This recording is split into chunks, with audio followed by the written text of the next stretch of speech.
Dans la région inexplorée du nord de la Corée du Sud, des personnes masquées rassemblent une foule. Et, naturellement, certains d'entre eux commencent à se sentir un peu sous pression, comme un certain garçon. Face à cela, un homme plus âgé lui demande si c'est la première fois qu'il participe à une expédition. Puis, en souriant tout en acceptant une tasse, le garçon explique qu'il est déjà allé dans des portails et des donjons, mais jamais dans une région inexplorée. Dans ce cas, le vieil homme commande qu'il vaut mieux se préparer mentalement, car ces endroits restent inexplorés pendant des siècles, étant parfaits pour les monstres. En outre, beaucoup d'entre eux sont anciens. Mais comme le chef d'expédition est du clan Lee Marshall et frère du patriarche, le garçon pense que tout ira bien. Cependant, en parlant de lui, le vieil homme explique qu'il est un fils illégitime, assez faible pour être banni du clan. C'était Lee Sheol. Il est décrit comme quelqu'un sans talent et sans endurance, et n'étant qu'au 7e rang, ils ne pourront pas compter sur lui. De plus, il devient clair comment il est traité lorsqu'un des gardes ordonne au chef de continuer à avancer, et il l'accepte simplement sans aucune indignation face à l'impolitesse. L'escouade d'épée sombre et l'escouade directement affiliée au patriarche étaient censés les protéger. Mais il est possible de sentir que quelque chose ne va pas,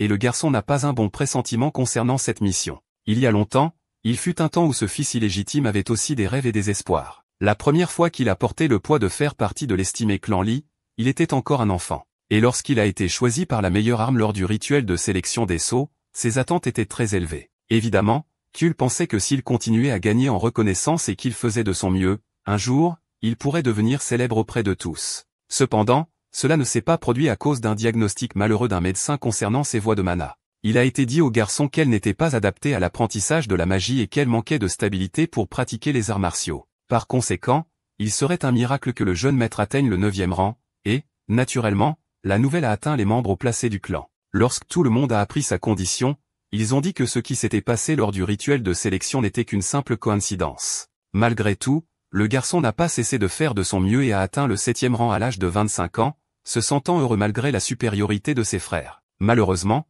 ce bonheur n'a pas duré longtemps, car Shewell a été expulsé plus tard à l'âge de 30 ans. Et sans son frère aîné, il aurait pu quitter la maison en tant que cadavre. Depuis lors, ce fils légitime fuit tout depuis 10 ans, et des temps de chaos se sont abattus sur la population. Progressivement, la nouvelle s'est répandue des riches aux plus pauvres, à mesure que les régions inexplorées s'étendaient et que les invasions de monstres devenaient fréquentes. Un jour, l'un de ces journaux a volé au visage du protagoniste, et en jetant un coup d'œil à son contenu, il a réalisé quelque chose de terrifiant. Son père, connu comme le sommet des arts martiaux et patriarche de l'estimé clan Lee Martial, était décédé. Ainsi, ce jour-là, l'escouade d'épée sombre est apparue une fois de plus devant le jeune maître Chill. Immédiatement, le protagoniste a demandé comment il l'avait trouvé, mais ils lui ont seulement remis un décret, ce qui l'a un peu déçu car ils ont ignoré sa question. Quoi qu'il en soit, il savait que cette lignée maudite n'avait pas l'intention de le libérer, mais il ne s'attendait pas à ce que le 3e frère, Lee Gun-sung, soit devenu patriarche à la place du frère aîné. Et pire que cela, l'escouade l'informait qu'elle serait de retour dans 1 heure. Dans ce cas,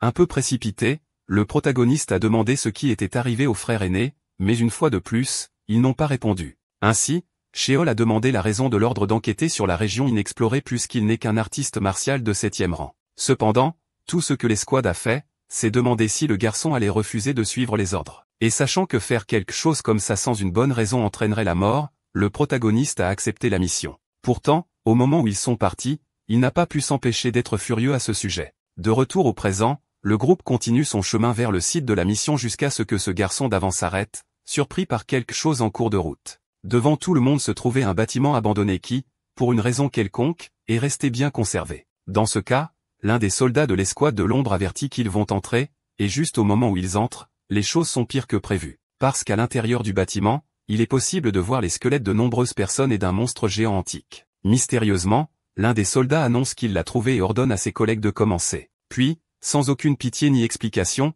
le garçon d'avant est exterminé d'un seul coup devant le protagoniste et le vieil homme qui l'a aidé. Évidemment, le vieil homme crie, questionnant ce qu'ils font, et Sheol ne peut pas non plus comprendre. Cependant, le membre de l'escouade affirme qu'il savait déjà qu'il serait éliminé dès le début. Et à cause de cela, il crie que les citoyens devraient se sentir honorés d'être utilisés par le clan. Cependant, avant qu'une autre fatalité ne puisse se produire, le protagoniste est intervenu, poignardant l'assassin par derrière. Mais à son malheur, le soldat a révélé que le souverain était derrière cela et qu'ils avaient reçu l'ordre d'amener tout le monde là-bas pour exterminer les deux de la manière la plus propre possible, qu'il plaisante, disant qu'il ne peut le faire que s'il ne résiste pas, et de manière inattendue, sa blessure commence à se refermer. Connaissant sa situation, l'un des aventuriers tente d'attaquer par derrière, mais est coupé en deux d'un seul coup. Avec cela, le soldat se moque de la force du protagoniste et se prépare à l'achever. Pour quelqu'un du sang du clan Lee Marshall, Kul est rapidement submergé par le guerrier. Puis soudain, une énorme explosion se produit, générant une lumière intense dans le ciel. Et avec cela,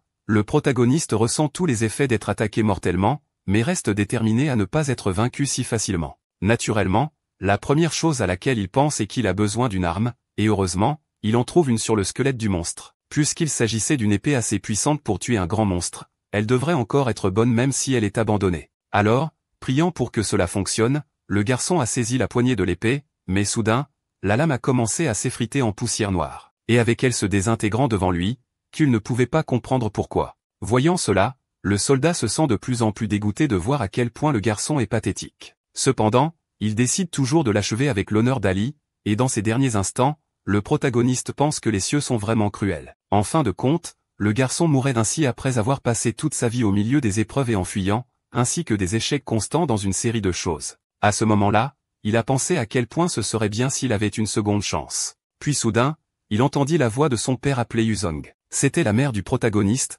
mais un homme a informé que lorsqu'ils l'ont trouvée, elle n'était plus en état. Et à côté de ce messager se trouvait le patriarche de l'estimé clan Lee Marshall nommé Lee Tachin. Pour une raison quelconque, le garçon remarque qu'il est jeune, et c'est la même chose avec le frère Choi. Dans ce cas, Choi essaie d'aller vers son père mais voit deux mains de bébé. Et en y prêtant plus d'attention, il réalise que ce sont en fait ses propres mains. Parce qu'il a ses souvenirs, le protagoniste se souvenait qu'il devait être mort, il ne savait donc pas si c'était une vie après la mort. Cependant, cette fois, le nom donné par son père était Young, et les autres enfants se sont vus attribuer une servante et des membres de l'escouade comme garde. De plus, le patriarche a ordonné qu'il soit emmené au rituel de sélection de l'acier avec le 8e enfant. Le majordome, cependant, intervient, déclarant qu'il n'est pas prêt puisque la 8e jeune fille a encore quelques mois de plus. Cependant, après avoir un peu réfléchi, Tachin déclare que cela ne devrait pas importer à la surprise de son fils, et il part simplement, laissant l'enfant seul dans la nurserie. Young peut maintenant se sentir soulagé car la présence de son père s'accompagne d'une pression surréaliste. Quoi qu'il en soit, il revient à réfléchir à ce qui se passe parce que c'est trop réel pour être juste un souvenir. Et cette conversation tout à l'heure concernait des choses qui se sont réellement produites quand il était petit. Dans ce cas, la réalité commence à devenir plus claire pour le protagoniste, mais il se sent plus inquiet qu'heureux de revenir dans le passé. Quelques mois après son retour dans le passé, le jour spécial de l'estimé clan Lee Marshall est arrivé. C'était le jour du rituel de sélection de l'acier, où les enfants du clan montrent leur talent correspondant à l'arme qu'il ait choisie. Tachin, en son temps, a été choisi par des dizaines de lames étant devenu le meilleur de sa génération. Et le frère aîné, qui a été choisi par des épées ainsi que des tons et un bâton, est devenu célèbre pour sa magie et son escrime. Cependant, cette fois, le participant est le protagoniste. Avec une nouvelle tenue sur Young, la servante Moon Gagwa félicite l'enfant pour son apparence et pour ne pas pleurer même dans un environnement différent. Avec cela, elle tient le garçon en lui souhaitant un bon résultat et déclare que le petit aura un avenir brillant devant lui. Pour le protagoniste, Tiago était comme sa vraie mère, mais elle a été expulsée en raison de la haine de ses autres frères. Pendant tout ce temps,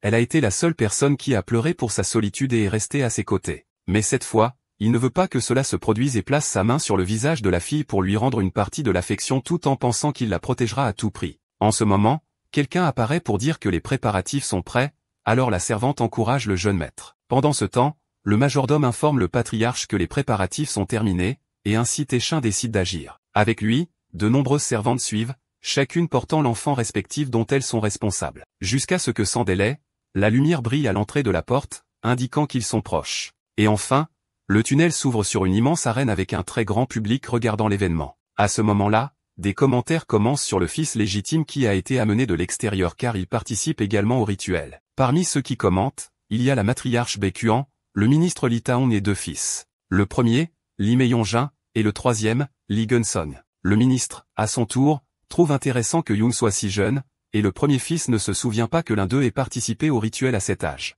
Bien qu'un peu agacé lorsqu'on lui demande s'il est d'accord, le troisième fils l'admet également. Geun-sung ne sait toujours pas d'où vient l'enfant, mais il est définitivement curieux. Quoi qu'il en soit, le patriarche crie pour que tout le monde entende que le rituel de sélection de l'acier est sur le point de commencer. Comme premier acte de l'événement, Tachin a demandé à la servante d'amener Hua là-bas, et elle revient donc avec la 8e fille du Lee Marshall nommée Lee Hua. Sans perdre de temps, le patriarche prend un petit couteau de ses vêtements et saisit la main de l'enfant. Il fait alors une simple coupure au bout de son doigt, faisant beaucoup pleurer Hua, mais aussi libérant un peu de son sang. De cette façon, son essence réagit à la magie du rituel, laissant tout le monde curieux de ce qui va arriver. jusqu'à ce que l'énergie de la jeune fille se connecte à l'épée relique la plus prestigieuse appelée Ivoire, un chef-d'œuvre qui n'a pas répondu depuis des générations. Dans ce cas, le patriarche ne perd pas de temps et la soulève avec sa magie, la tirant vers sa main. Ainsi, tenant la jeune fille dans ses bras, il déclare qu'à partir de maintenant, cette épée appartient à Ua. Ce qui rend beaucoup de gens heureux pour la matriarche, car un enfant talentueux est une raison de célébration pour le clan. Puis, sans s'émouvoir, Uayeon le remercie simplement, mais durcit rapidement son expression en réalisant que le rituel de Young, guidé par Tachin, est le prochain. Parce qu'il est un fils légitime de l'extérieur, les commérages se répandent rapidement parmi le public, et certains se demandent même si un bâtard devrait être autorisé à participer au rituel. Quoi qu'il en soit, le patriarche prend l'enfant et fait la coupure comme il l'a fait avec tous les autres. Cependant, comme le protagoniste ne pleure pas, Tachin insiste sur le fait qu'il est fier. Finalement, ce jour fatidique arriva. Dans le passé, le garçon a été choisi par écho clair, une épée de rang divin. Maintenant, la goutte de sang tombe du doigt du protagoniste, et lorsqu'elle entre en contact avec le rituel, il espère quelque chose qui pourra changer son destin une fois pour toutes. Pendant que les spectateurs se plaignaient de la présence d'un bâtard et du rituel sacré du clan, le ministre remarqua l'expression de la matriarche et, d'après ce qu'il pouvait voir, elle semblait de mauvaise humeur. Mais en pensant qu'un fils caché de son frère était là, il était possible de comprendre ses sentiments. Naturellement, le ministre pensait qu'un destin misérable attendait cet enfant et qu'il serait très difficile de survivre là-bas en tant que fils illégitime. Pendant ce temps,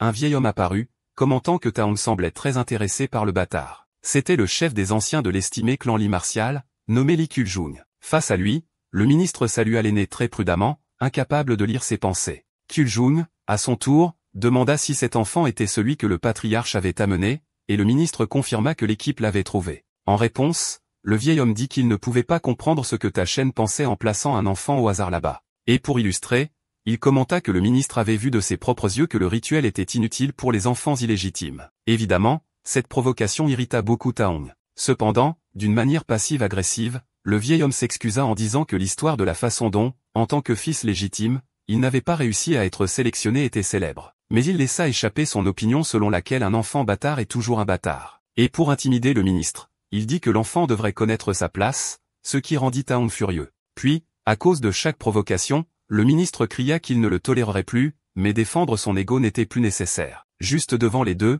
une lumière brilla, réfutant l'argument du vieil homme. Et étant quelqu'un qui croyait que les bâtards ne réussiraient pas le test, l'aîné ne pouvait pas comprendre. Pendant ce temps, le ministre n'avait jamais été aussi excité d'être témoin d'un miracle comme celui-ci. Bien qu'il l'ait vu de ses propres yeux, Taong restait confus, mais extrêmement euphorique. À ce moment-là, cette immense lumière bleue tomba dans l'arène, engloutissant tout et tout le monde dans les gradins. Tout d'abord, le chef-d'œuvre, la lance de l'esprit de sang, et le chef-d'œuvre, la lame de fer à sa parure. Ensuite, la relique, l'épée divine Mahu, et la relique, l'arbalète divine du dragon agile se révélèrent également. Évidemment, cela commença à provoquer une confusion générale dans le public, car même les armes possédées répondaient. Il était possible de le voir depuis l'observatoire au-dessus, où l'épée du premier fils commença à briller, le laissant très surpris. Au lieu de se sentir jaloux, Méalinjon demanda simplement si son frère pouvait croire cela, et il loua le plus jeune, disant qu'il avait un talent incroyable, bien que Gunson restât aussi froid que jamais. En plus de la surprise, l'indignation surgit dans la foule,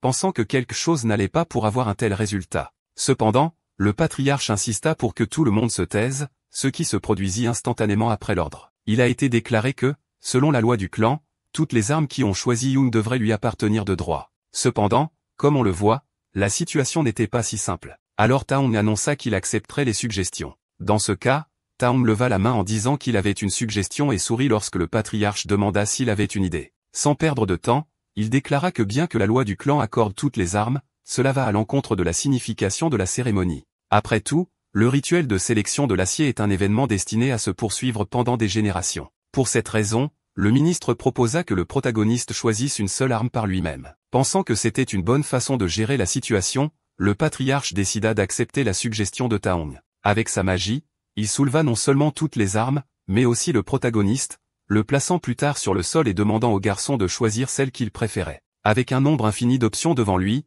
le protagoniste ne savait pas pourquoi les choses étaient différentes de sa vie passée, mais il comprit que c'était une bonne chose. Décidant de tirer le meilleur parti de cette situation, Young avança et passa d'abord devant Frach, l'épée tueuse de dragon, puis la lance sacrée, forgée à partir du corps d'un saint appelé Baleine Blanche. En plus de cela, il y avait l'option du bâton Valine fabriqué à partir de l'arbre du monde où dorment les fées, et l'épée céleste, qui aurait été forgée au moment où le soleil, la lune et les étoiles étaient alignées. En fin de compte, toutes ces épées étaient excellentes pour une décision potentielle, alors le garçon décida de ne pas s'inquiéter. Mais le patriarche s'inquiéta à sa place lorsqu'il vit vers quelle épée son fils se dirigeait. L'épée découverte par le fondateur dans les terres inexplorées couvertes de poussière et pleines de mystères, dont personne ne comprend le pouvoir caché. C'est l'épée du crépuscule noir, et c'est celle que le protagoniste choisit comme la sienne. Les capacités connues ne la classent pas comme une arme de rang divin, mais elle est conservée parmi les autres comme un symbole de sa relation avec le fondateur. Cependant, aucun des ancêtres du chef n'a réussi à être choisi par elle. À cause de cela, Taishan se demanda si c'était un choix insensé fait par un petit enfant, ou alors qu'il le tenait dans ses bras, il se demanda si c'était quelque chose de plus grand, comme une autre volonté des cieux. En tout cas, le patriarche cria aux tribunes que Young avait choisi le crépuscule noir comme arme, et qu'avec cela, le rituel était terminé. Cependant, la matriarche se sentit encore plus offensée par ce nouvel inconvénient apparu dans sa vie. Et sans la moindre empathie, elle déclara que si Young croisait un jour son chemin, elle n'aurait d'autre choix que de se débarrasser de lui. 9 ans plus tard, dans son manoir spécial au sein du clan, le protagoniste informe la nounou qu'il se dirige vers son entraînement de l'après-midi, étant maintenant le 9e fils à 9 ans. Dans ce cas, Gagua, extrêmement inquiète, demande à l'escorter. En chemin, notre héros commande qu'il peut y aller seul, mais la servante insiste. Changeant de sujet, Gagua l'informe que les autres zones d'entraînement sont vides et demande pourquoi il va à la première zone, car elle est petite. Alors le garçon répond que quelqu'un l'attend là-bas jusqu'à ce que soudain, le bruit de quelqu'un qui crie attire son attention. Il semble que la servante commente que le bruit vient de quelqu'un dans la zone 7, et là, il est possible de voir une fille se faire gronder pour avoir trop serré l'épée. Cependant, elle s'en fiche et délivre une autre frappe verticale. C'est la 8e fille nommée Liua, également âgée de 9 ans. Pour le protagoniste, il est logique qu'elle soit 8e, mais Gagua commente qu'il devrait l'appeler sœur aînée. Cependant, le protagoniste ne voulait pas appeler la fille ainsi car il n'avait que 5 mois d'écart. Dans l'entraînement de la fille, les exigences continuent, lui disant qu'elle doit manier l'épée comme une extension de son corps, et l'avertissant de faire attention à ne pas se blesser, la personne lui dit de recommencer. Cependant, elle est tellement irritée qu'elle jette simplement l'épée en bois et se demande pourquoi l'instructeur s'en prend autant à elle. Extrêmement furieuse, Ua crie que peu importe la façon dont elle tient l'épée, mais l'entraîneur essaie d'expliquer que c'est pour son propre bien. Le même garçon essaie de la calmer et lui demande gentiment avec un doux sourire de continuer à s'entraîner. Face à cela, le protagoniste demande qui est cette personne, et la servante l'informe qu'il s'agit du commandant Baklian de l'escouade d'Eben. Cependant, étant un commandant, Young commente qu'il est bien trop qualifié pour enseigner à un enfant de 9 ans. Mais la servante interprète cette indignation différemment de ce que le garçon avait prévu. Puis elle crie qu'un jour, un professeur qui reconnaît le talent du jeune maître apparaîtra. Les larmes aux yeux, Gagua s'excuse d'être si incompétente et de ne pas avoir pu prendre soin de lui correctement. Dans ce cas, le héros s'irrite qu'elle fasse ça encore et réaffirme à quel point il est reconnaissant. De plus, Young déclare qu'il ne veut pas de gens comme ça parce que l'homme n'est venu là qu'à cause du nom du clan. Sans parler qu'à ce stade, le garçon a déjà quelques bons professeurs. Dans la zone 1 de la zone d'entraînement, exclusive à la lignée directe dans l'estimé Marshall Hall, c'est l'endroit qui symbolise l'histoire remarquable de l'estimé clan Lee Martial. Mais de nos jours, il est plus utilisé comme un espace symbolique que comme une zone d'entraînement réelle. Malgré cela, il y a une raison pour laquelle notre héros est là, et cette raison se trouve derrière une certaine porte qui est sur le point de s'ouvrir maintenant. La valeur de la zone 1 est que, par rapport aux autres zones d'entraînement, cet endroit stocke des armes plus anciennes. Et parmi elles, après avoir un peu cherché, le garçon trouve l'épée qu'il cherchait, et avec un sourire sur son visage, il se demande s'il devrait l'utiliser aujourd'hui. Après être retourné 9 ans dans le passé, des changements surprenants se sont produits avec le protagoniste. Et le plus surprenant de tous était une certaine énergie noire qu'il pouvait contrôler en se concentrant. Et en plongeant encore plus profondément dans la concentration, cela accordait en fait la capacité de lire les souvenirs intégrés dans les armes. Ainsi, lorsqu'Young entre dans les souvenirs, il rencontre quelqu'un qui dit d'affiner les fondamentaux car ils sont les mêmes pour les débutants et les combattants avancés. Alors le héros suit l'entraînement de l'ancien propriétaire de l'épée, et avec le temps, il réalisa que plus l'arme était ancienne, plus elle était incroyable. Le souvenir disait que maîtriser les bases de l'épée rendrait une personne inébranlable comme un pilier, et plus l'arme était attachée au propriétaire, plus le héros pouvait voir du passé. Ainsi, en activant la première forme de l'épée à cette étoile, la capacité vent écarlate est utilisée. Young se sent extrêmement heureux de enfin terminer cette technique. Mais au cours des 2 dernières années, il avait lu les souvenirs de la plupart des armes. Cependant, à ce moment, quelqu'un apparaît en disant que cela faisait longtemps qu'il n'avait pas vu une épée à cette étoile aussi parfaite. C'était le ministre Taong, qui entre dans le centre d'entraînement avec un sourire sur son visage. Li Taong est un artiste martial de rang 4 et un général du clan. Même s'il n'est pas de la lignée directe, ses compétences ont été reconnues, et dans le passé, il était l'un de ceux qui s'occupaient du héros. Heureusement, le protagoniste salue son oncle, mais le ministre rejette tout ce formalisme. Quoi qu'il en soit, il est fier de voir le garçon venir au terrain d'entraînement tous les jours alors qu'il va travailler. Taung compatit avec le garçon, disant qu'il sait à quel point il est difficile d'être victime de discrimination de la part de ses frères, alors il espère que Yoon surmontera cela. En réponse, le héros déclare qu'il va bien, car malgré tout, il fait toujours partie de la lignée. De plus, avec le temps, il a appris que le sens derrière le nom du clan était de faire ses preuves avec l'épée. Par conséquent, les yeux brillants d'excitation, Yoon déclare qu'il fera ses preuves avec sa propre force. Entendre de tels mots de la part d'un enfant rend le ministre plein d'espoir, mais en même temps, déçu parce que le garçon est un fils illégitime. Quoi qu'il en soit, puisque Yoon est presque en âge d'assister à la cérémonie de dénomination,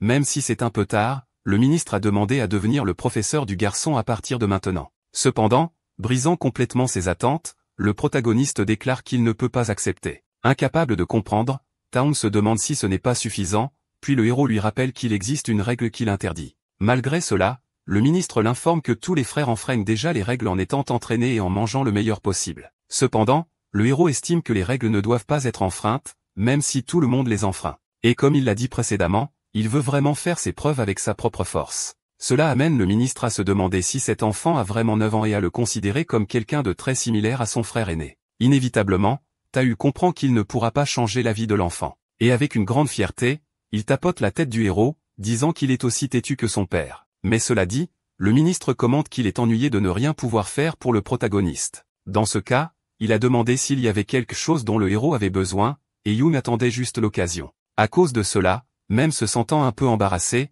il a dit qu'il avait besoin d'une faveur, et puisque Taung semblait réceptif, Yoon sourit légèrement. Ensuite, sans autre mystère, le protagoniste a demandé à voir ce qui se trouvait sous le stockage secret. Quelque temps plus tard, une voiture très chère s'approche d'une porte gardée par la sécurité. Ensuite, l'un d'eux demande au véhicule de s'arrêter et demande rapidement au conducteur de révéler son identité et le but de la visite, se présentant ainsi comme le général Lee Taung. Il déclare qu'il ne va effectuer qu'une inspection régulière du stockage. Et à ses côtés, le ministre présente le protagoniste, disant qu'il est en voyage d'études. Dans ce cas, le garde accepte leurs deux explications, confirme l'identité et les autorise à passer. Comme un grand acteur, le protagoniste fait semblant d'être fasciné comme s'il était vraiment enthousiasmé par le stockage. Alors le ministre demande s'il est vraiment aussi ravi. En réponse, le héros commente que oui, car le stockage secret est l'endroit où sont conservés les plus grands trésors de la famille. De plus, le plus important de tout c'est que l'objet que le garçon recherche s'y trouve également. Il y a un dicton pour ceux qui essaient de trouver les armes légendaires,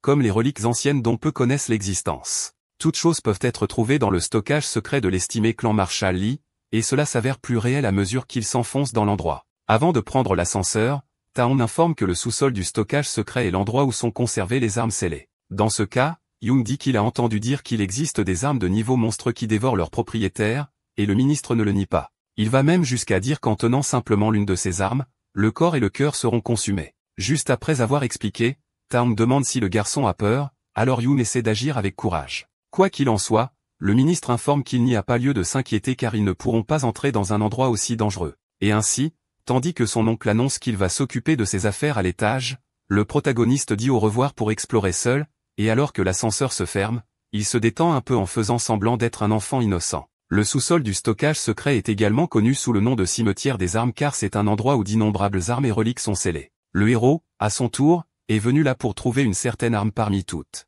C'est l'illimité. Normalement, il prend la forme d'un poignard. Mais si du mana est injecté, sa longueur, sa forme et d'autres propriétés peuvent changer librement. Lee Gun-sung, qui a trouvé l'illimité dans ce stockage secret dans sa vie passée, a obtenu le titre de changement constant en raison de la polyvalence de l'arme. Ce titre est la raison pour laquelle le troisième fils est devenu patriarche au lieu du premier, qui était le candidat le plus probable. Et puis, après un certain temps, il a trouvé le protagoniste caché et l'a éliminé. C'est tout ce qu'il sait jusqu'à présent. Pour éviter que la même chose ne se reproduise, Yoon sait ce qu'il doit faire. Et bien que ce soit quelque chose qui prendra du temps, le héros doit vérifier chacun d'eux. Par conséquent, en utilisant sa flamme noire, il est déterminé à obtenir l'illimité avant Lee Gun-sung cette fois. Quelque temps plus tard, le garçon continue de chercher l'arme parmi celles du stockage. Depuis le début de la recherche, 1 heure s'est écoulée, et bien qu'il ait vérifié tout ce qui ressemble à un poignard, l'illimité n'est pas apparue. Cependant, le héros croit qu'il est certainement quelque part là-bas et qu'il n'a probablement pas encore tout vérifié. C'est pourquoi il décide d'inspecter le comptoir à côté de lui.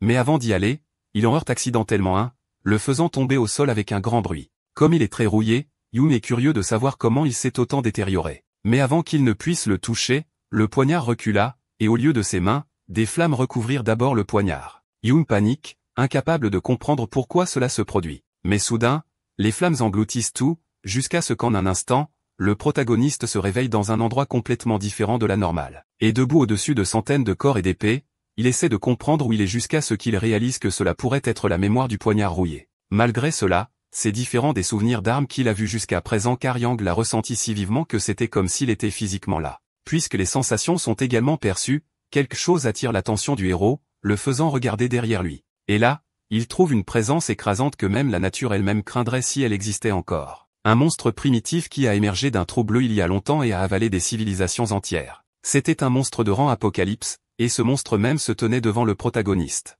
Petit à petit, ses jambes commencent à trembler, et le garçon commence à penser qu'il est sur le point de rencontrer sa fin, d'autant plus que Yoon sait qu'il n'est pas capable d'affronter quelque chose comme ça. La première chose qui vient à l'esprit est la nécessité de courir aussi vite que possible. Cependant, parmi les cadavres, soudain une personne se lève, tenant une épée dégoulinant de sang. Et alors qu'il s'arrête derrière le protagoniste, le garçon remarque la présence de ce guerrier. Cependant, tout comme il était difficile de le voir s'approcher, le même épéiste a disparu à grande vitesse. Avec un courage extrême, ce guerrier a sauté sur le monstre pour essayer de l'attaquer. Et en utilisant son atout, il a libéré la capacité de frappe démoniaque, qui était la seule frappe d'épée capable de fendre l'ennemi en deux. Comme par miracle, une lumière dorée incandescente a complètement transpercé la bête, et de cela, une puissante explosion a émergé encore plus grande que la frappe elle-même. Puis, ne laissant derrière lui que des morceaux tombant du ciel, Yoon était complètement sans voix. Pour vaincre un monstre de ce niveau avec une seule attaque, le héros devient évidemment curieux de connaître cette personne. Cependant,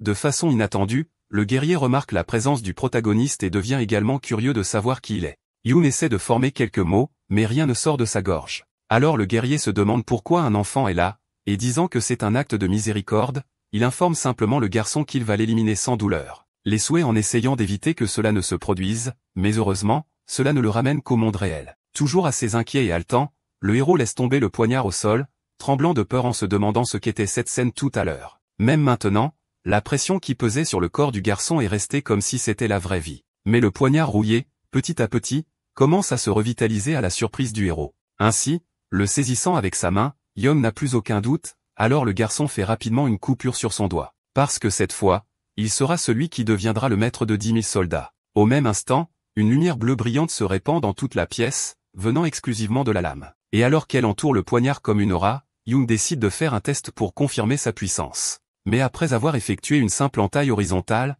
il devient clair pour le héros qu'il a enfin trouvé le trésor pour lequel il est venu au stockage, l'illimité. Plus tard, apparemment, un autre jour, des sons se font entendre depuis la zone d'entraînement numéro 1. Mais le protagoniste est déçu et a échoué à nouveau après avoir frappé le mannequin en bois. Depuis la visite au stockage secret, une semaine s'est écoulée depuis qu'il a obtenu l'illimité. Initialement, le protagoniste a transformé l'épée qu'il a trouvée ce jour-là en un anneau afin que les gens le remarquent. Cependant, il ne pouvait toujours pas comprendre pleinement ce qu'était exactement ce mouvement que l'homme utilisait, la frappe démoniaque. Pour le héros, l'homme a probablement juste montré la technique car il était trop tôt pour l'apprendre. Mais indépendamment de la force ou de la technique, les mouvements de cet homme étaient si gracieux que le garçon ne pouvait pas les reproduire. Cependant, le protagoniste tient l'une des épées et continue son entraînement avec enthousiasme car il n'est pas pressé. Avant sa régression, le héros était un rejeté qui ne pouvait même pas exécuter les techniques de base de la famille. Et même si ce n'est qu'un, c'est la première fois qu'il voit des arts martiaux aussi avancés. Et, Yoon se souvient clairement de la façon dont cet homme a bougé lorsqu'il a achevé ce monstre. En ce moment,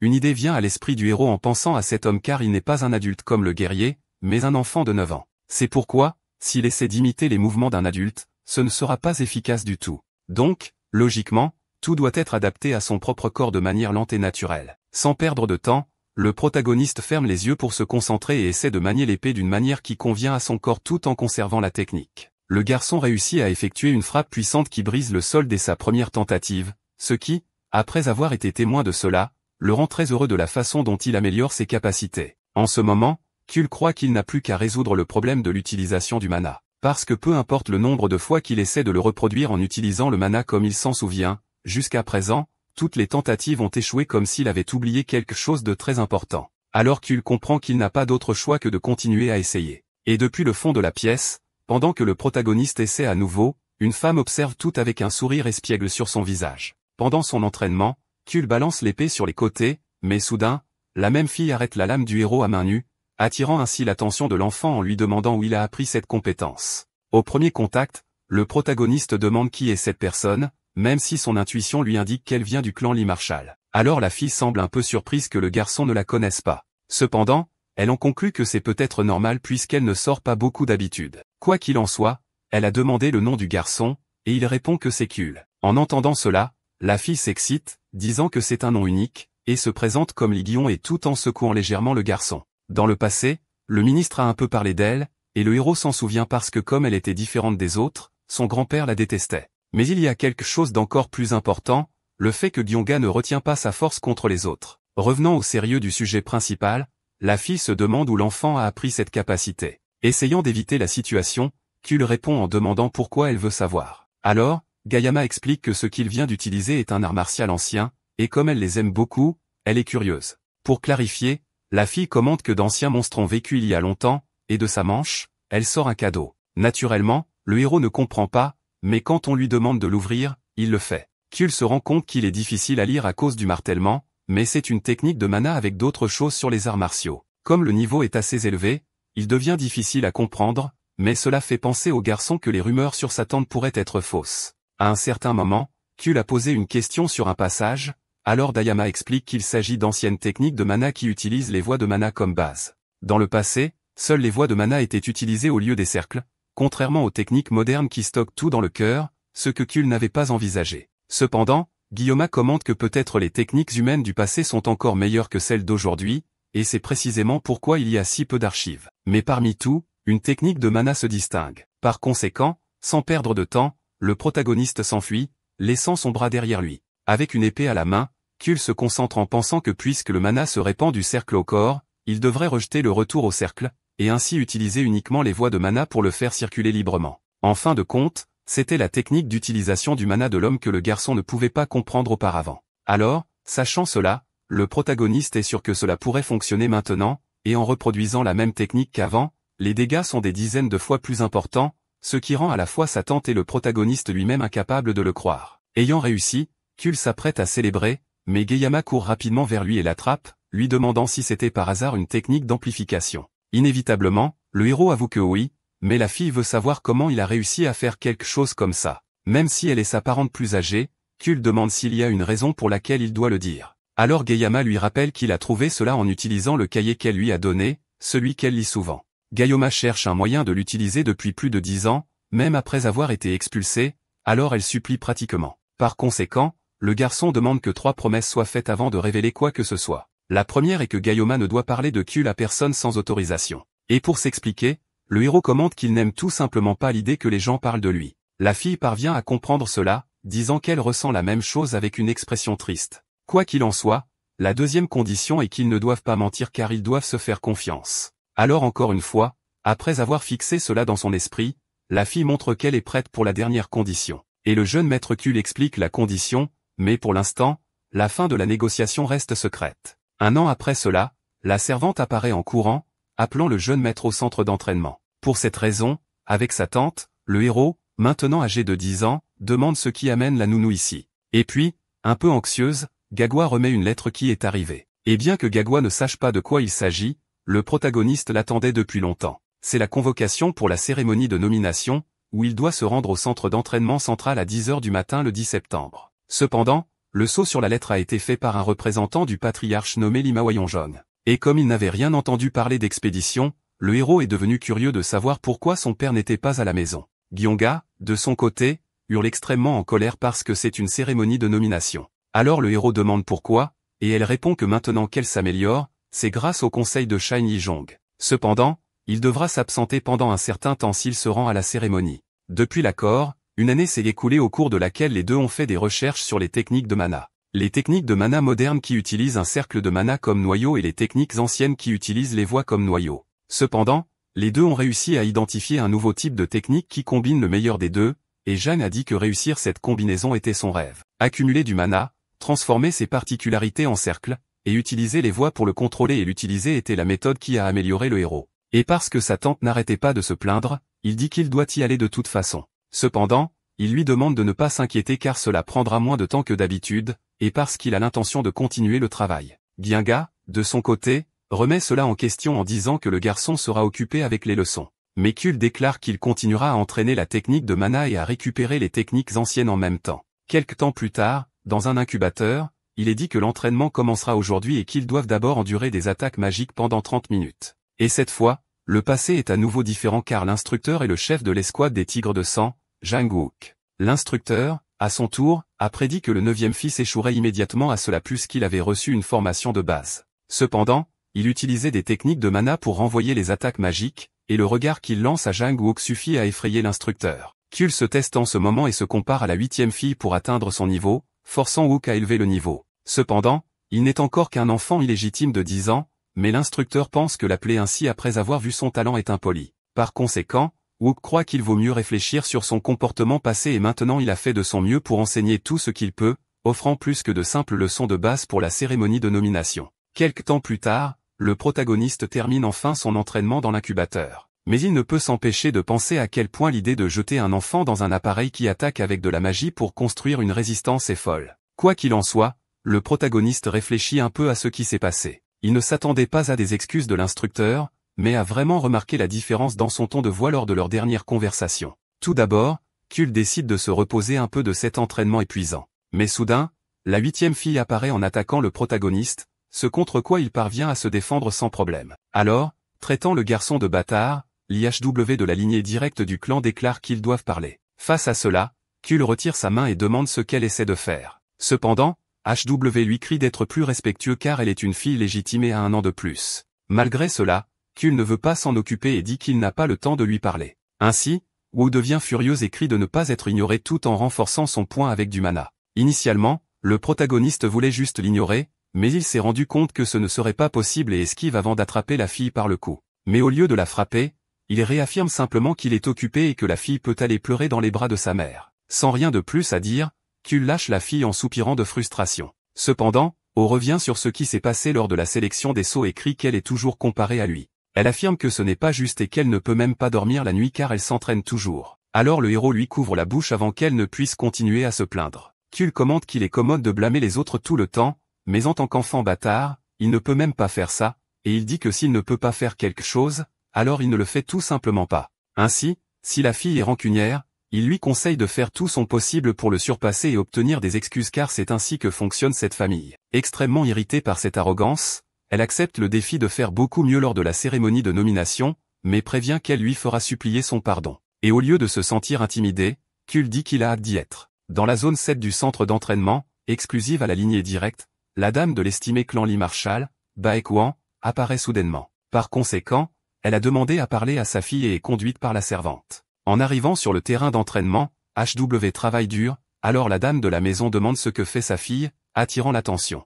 Un peu intimidée, HW dit qu'elle s'entraînait, mais Baek avait déjà entendu la nouvelle de sa défaite. À cause de cela, avec un regard sérieux, elle rappelait à la fille ce qu'elle avait dit à propos d'écraser ses rivaux. À ce moment, Baek dit qu'elle est déçue de sa fille et lui dit d'arrêter de s'entraîner si elle le fait juste pour éviter d'être grondée. Cependant, même sachant que c'est le point de vue de sa mère, la fille explique qu'elle s'entraîne parce qu'elle le veut. Par conséquent, avec détermination, elle déclare qu'elle vaincra le héros quoi qu'il arrive car c'est son plus grand désir. Face à cela, Baek se rend compte que sa fille a été motivée par un enfant bâtard, et inévitablement, Wu admet que oui. Dans ce cas, la mère lui rappelle qu'elle est une enfant légitime avec un statut différent et que gagner devrait être quelque chose de garanti, pas une raison de motivation. À cause de cela, la mère sort de ses vêtements un flacon contenant un poison mortel appelé Trans-Surréaliste. Et Baek conseille assez froidement que si elle ne peut le surpasser, elle doit l'anéantir. Parce que même si c'est difficile à dire à un enfant, c'est comme ça que ça marche dans cette famille. De retour au manoir où vit le protagoniste,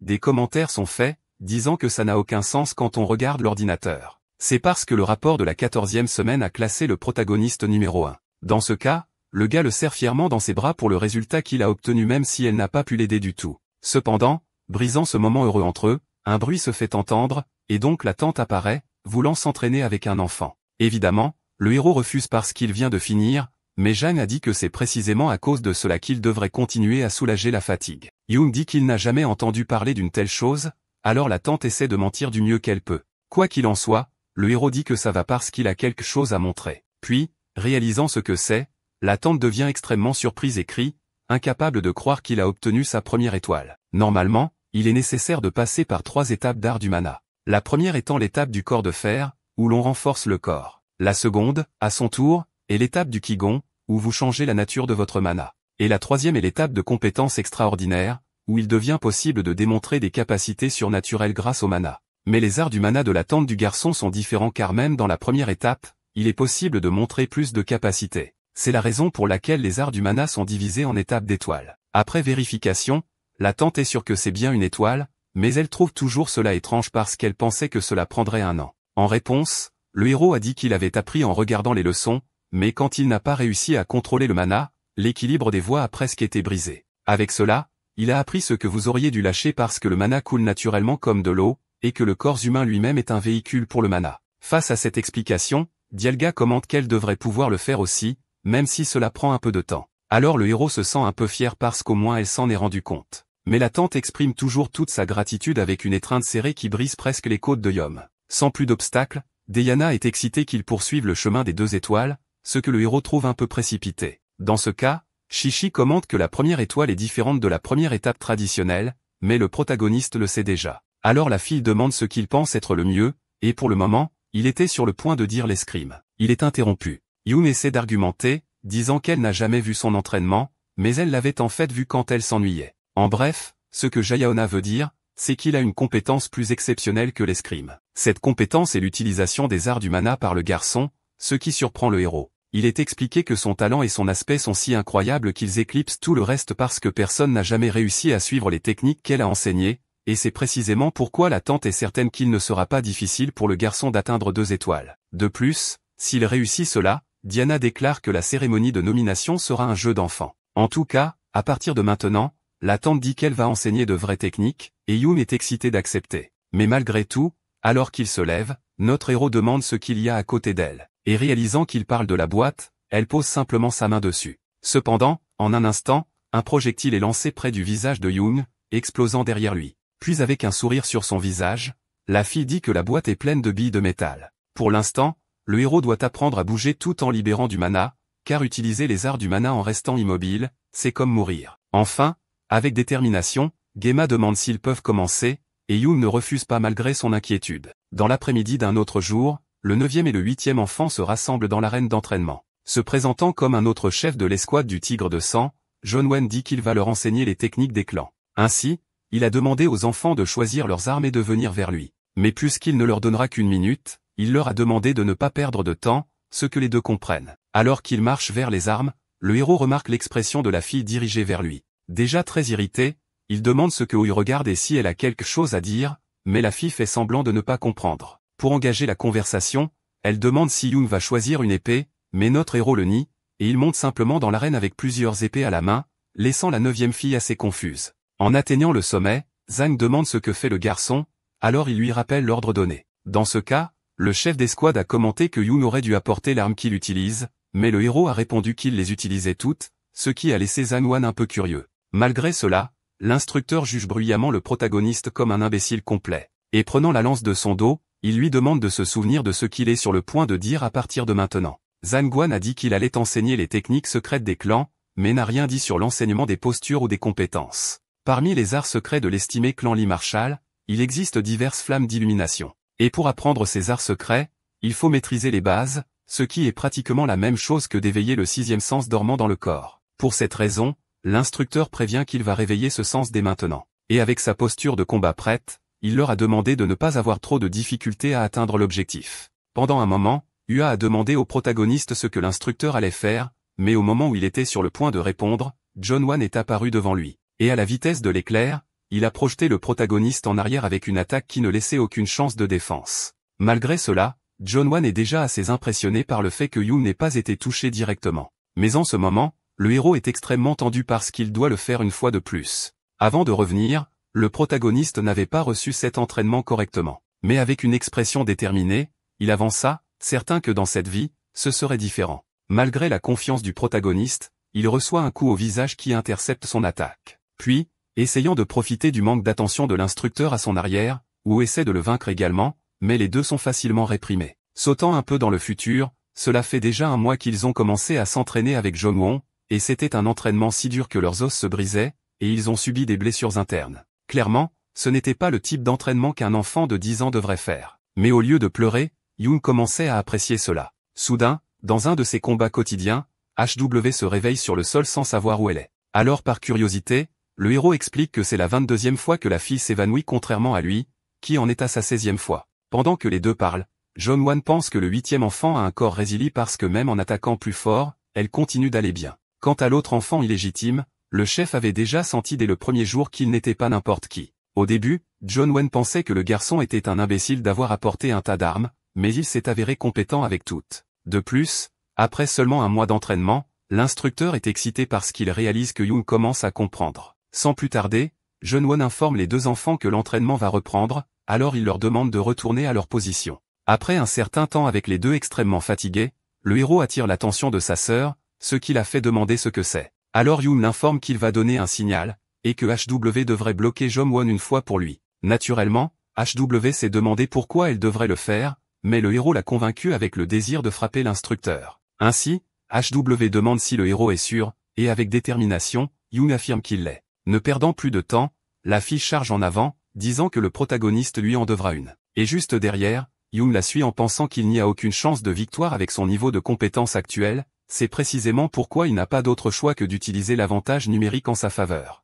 Zhang Guang, à son tour, commente que l'idée de travailler ensemble n'est pas une mauvaise décision, mais seulement si les choses se passent selon le plan du garçon, ce que l'instructeur ne permettra pas. Rapidement, Zhen Wen lance une contre-attaque et est très surpris que le héros parvienne à la bloquer. Puis il charge en avant pour tester les limites du garçon, et au moment où leurs deux lances étaient sur le point de s'affronter, le protagoniste a crié qu'il était temps. Alors, tout en s'éloignant, Wall s'est approché d'en haut pour occuper l'instructeur pendant un moment. Étant un peu en retard, le héros comprend qu'il n'y a qu'un seul moyen de porter une attaque directe en ce moment. Par conséquent, il commence à canaliser l'aura dans son épée pour reproduire l'attaque ultime qu'il a obtenue de l'illimité, la compétence du démon tailladeur qui a vaincu un monstre de niveau apocalypse. En un instant, Yoon atteint l'instructeur, ce qui le surprend. De plus, la garde de Jeon-Won est haute, et l'attaque du héros est basse. Alors le protagoniste pense que cela va fonctionner et met tous ses efforts dans un coup de poing direct, s'en sentant assez fier. Cependant, à son malheur, Jeon-Won avait bloqué la frappe avec une extrême facilité,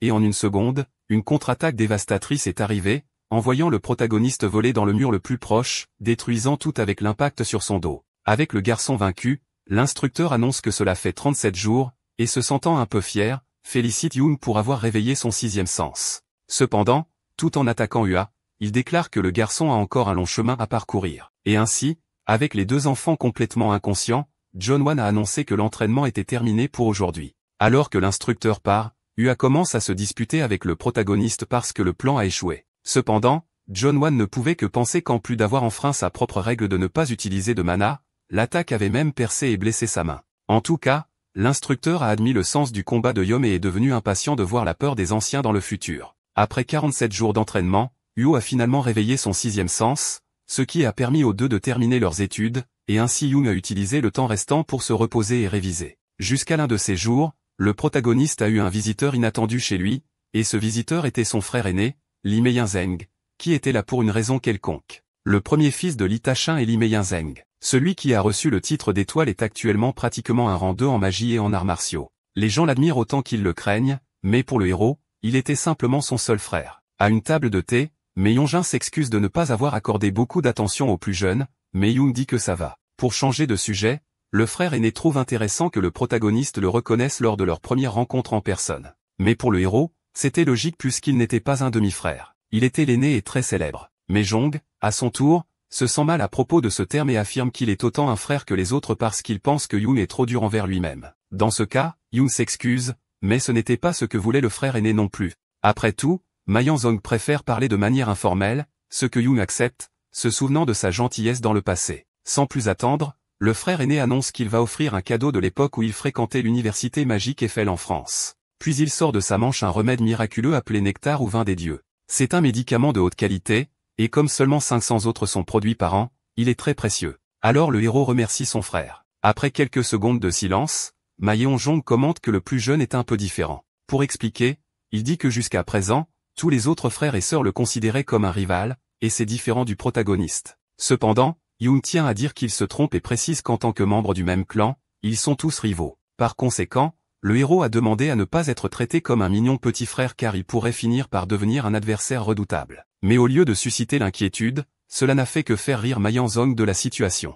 Puis, En ébouriffant ses cheveux, le frère aîné dit qu'il attendrait avec impatience le jour où cela deviendrait réalité. Et comme c'était son frère aîné qui s'était toujours soucié de lui, Yoon acquiesça mais pensa que cette fois, c'est lui qui le protégerait. Quelques jours plus tard, c'était le jour du deuxième procès de l'estimé clan Lee Marshall. La cérémonie de nomination est arrivée, et ils ont dû se rendre sur place en bateau. L'île rouge et bleue est une île où la couleur de la terre change en fonction de la quantité de mana et de l'atmosphère, et a toujours servi de lieu pour la cérémonie. Pour réussir le test, il est dit qu'ils doivent survivre sur l'île pendant 3 semaines, et pour aider, les appareils sur la boîte suivront les emplacements des deux. La caméra de jugement restera ouverte pendant 2 jours après la fin de la période de 3 semaines. Ainsi, avec les enfants préparés et déjà sur le rivage, l'instructeur leur souhaite simplement bonne chance. Au moment où ils arrivent sur l'île, HW annonce qu'elle a quelque chose à dire. Par conséquent, Yoon se sent soulagé qu'elle se soit enfin décidée, ce qui la laisse confuse. La vérité est que le héros sait qu'elle essaie de lui dire quelque chose depuis le début des cours. Et bien qu'elle le remette en question,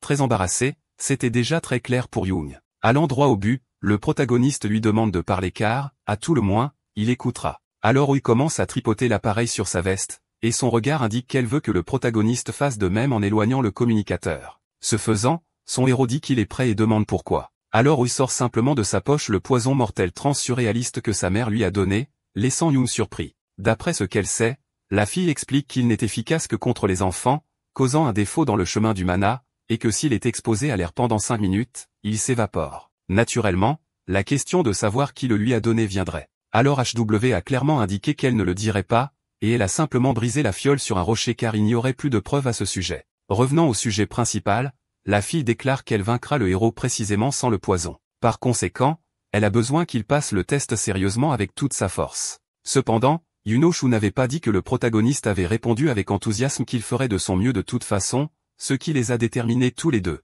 Tout d'abord, ce qui lui demande d'être préparé lors du défi du centre de l'île car c'est un endroit dangereux. Alors le héros demande si elle est inquiète, et les deux commencent à se disputer jusqu'à ce qu'un bruit étrange attire leur attention. Ainsi, la fille a simplement demandé au protagoniste de ne pas mourir tout en annonçant qu'elle partait maintenant. Et alors qu'elle part, Yoon pense que son destin n'est pas dans les coins de l'île. Par conséquent, vous savez que le test ne fait que commencer, notre héros décide de se diriger directement vers le centre de l'île. Grâce aux caméras de sécurité, les superviseurs ont remarqué que la 8e fille se débrouille très bien. Jusqu'à présent, elle avait déjà fini de chasser un grand nombre d'animaux malgré que ce soit sa première expérience pratique. À cause de cela, l'aîné se vante de ses réalisations, se souvenant du maître qui l'a réveillé, et il a demandé à l'instructeur derrière lui si cela ne faisait vraiment que 47 jours. Ce à quoi il répond que oui. Bien qu'elle n'ait pas été aussi forte avant, car on s'attendait à ce que cela prenne 2 mois. Pour Zhang Yuan, c'est un fait que la fille a un talent décent, mais il est également vrai que quelqu'un l'a provoqué pour qu'elle s'améliore plus rapidement, et cette personne est le 9e fils, Lee Young. En parlant de lui, l'aîné demande ce que fait le garçon, alors l'instructeur suggère qu'il cherche probablement un endroit pour se cacher. Dans ce cas, tout le monde juge l'enfant comme un lâche qui n'est pas digne d'être dans le même clan. Tout le monde sauf son premier frère, qui ordonne à tout le monde de se taire. Mais Anjon, debout à côté du ministre, déclare que trouver un endroit pour se cacher dans un environnement dangereux devrait être considéré comme stratégique. Un peu embarrassé, les autres conviennent en admettant qu'il place trop d'attentes avec le 8e enfant. Dans tous les cas, l'aîné insiste en disant qu'être normal dans le clan Lee Marshall est un péché et demande s'il a raison à ce sujet. Cela amène inévitablement l'opinion populaire à se déplacer de son côté une fois de plus. Mayan Zheng n'arrive pas à croire que le clan soit assez bas pour se moquer d'un enfant à cause de son origine. De même, il pense aussi que peut-être cela a toujours été ainsi, bien qu'il veuille aussi savoir pourquoi le protagoniste se dirige directement vers le centre de l'île. Et quand il regarde à ses côtés, Méanjon remarque qu'apparemment, il n'est pas le seul à avoir cette inquiétude. Dans ce cas, pendant que le protagoniste choisit un endroit, son frère continue d'essayer de trouver une réponse. Avec un endroit approprié rapidement trouvé, notre héros brûle une herbe médicinale et bloque l'entrée avec des feuilles. Cela amène même les membres les plus critiques du clan à louer ses compétences de camouflage. Cependant, soudain, quelque chose attire l'attention de l'aîné car le garçon retire les appareils. Yoon les place sur des feuilles et en saisit quelques autres pour tout couvrir, et en quelques secondes, coupe complètement la transmission. Et ainsi dans la salle de contrôle, tout ce qu'ils peuvent voir, c'est l'obscurité où l'appareil était stocké. Cependant, l'instructeur devient très excité à ce sujet, ce qui est différent des frères qui se sentent fatigués de tant d'inquiétudes. De retour au test, le protagoniste commente qu'il n'y a aucune raison de leur montrer ses compétences. Après tout, maintenant il peut utiliser le sans limite librement. Et puisqu'il est coincé sur cette île, notre héros veut en profiter autant que possible. Par conséquent, avec une expression déterminée sur son visage, Yom est prêt à avancer. Quelque temps plus tard, le héros n'a certainement pas l'air enthousiasmé par le dîner qu'il aura ce soir. La cuisine est presque prête, mais la nourriture a toujours l'air terrible, ce qui rend difficile de croire que c'est un thé d'herbe mana. Étant donné que le héros n'avait pas assez d'argent pour acheter un élixir dans sa vie passée, il a appris ces techniques auprès d'un apothicaire. En fait, c'est sa tante qui lui a dit ça, donc s'il boit le thé, Yoon croit que ça pourrait être efficace. Quoi qu'il en soit, le garçon a besoin d'augmenter son mana total et devra y faire face. Quelque temps plus tard, le matin arrive sur l'île, et le pot avec l'élixir est finalement vide. Yoon avait passé toute la nuit à réussir à boire ça, marquant le début d'une lutte solitaire de 3 semaines. Le 18e jour de la cérémonie de nomination dans le bureau du premier fils, Lee Myung-jong, il travaillait quand quelqu'un a demandé à entrer. Bientôt, la personne s'excuse pour l'interruption, mais le lièvre laisse passer car cela semble être de mauvaises nouvelles. Ne perdant pas de temps, le chef adjoint de l'escouade de l'épée bleue, Yu Jang-gyen, rapporte qu'un grand groupe de vagabonds est entré dans la région nord de la Corée du Sud. Le subordonné s'attendait à ce qu'ils aillent dans la région inexplorée, mais ils se dirigent vers le sud, et les mines de pierre de mana du clan sont à 2 jours de là. Étant donné que les bandits vont généralement dans des régions inexplorées pour commettre des crimes, Méanjon commente qu'ils complotent probablement quelque chose. Jang-in, à son tour,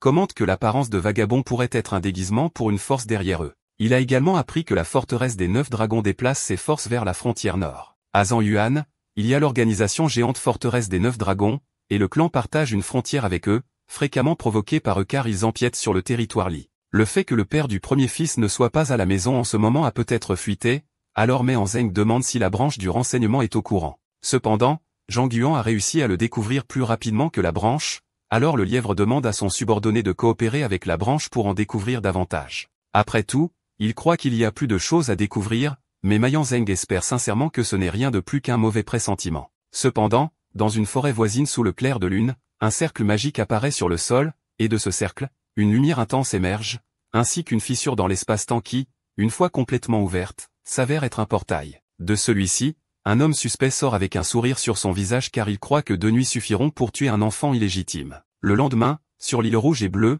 la quantité de mana dans l'air reste dense, et soudain, le pied d'un énorme monstre piétine le sol, révélant un monstre de rang draconique 7, Draco, qui semble furieux. Notre héros, à son tour, se tient devant lui, déjà un peu fatigué de tant de combats. Mais il n'a pas le temps de se reposer car le dragon gonfle sa gorge puis libère un rugissement de feu qui détruit tout devant lui. Heureusement, au moment où l'attaque approche, le protagoniste parvient à esquiver juste à temps. Et ainsi, utilisant son mana sur l'épée, Yoon utilise l'énergie du feu qui bloque la vision à son avantage. Il saute sur le dragon et contre-attaque de toutes ses forces en utilisant la technique du démon tranchant. Il frappe le monstre sur la tête, le laissant complètement vaincu et brûlé au sol. Le combat terminé, Yoon commente que les dragons sont à un niveau différent et admet que s'il s'était battu à son arrivée, il aurait perdu. Le héros a atteint le territoire du dragon 19 jours après être entré sur l'île rouge et bleue, mais y rester plus longtemps serait un gaspillage, surtout parce qu'il y a une autre raison pour laquelle le garçon est venu ici en dehors de cela. Avant de faire quoi que ce soit d'autre, soudain un bruit se fait entendre,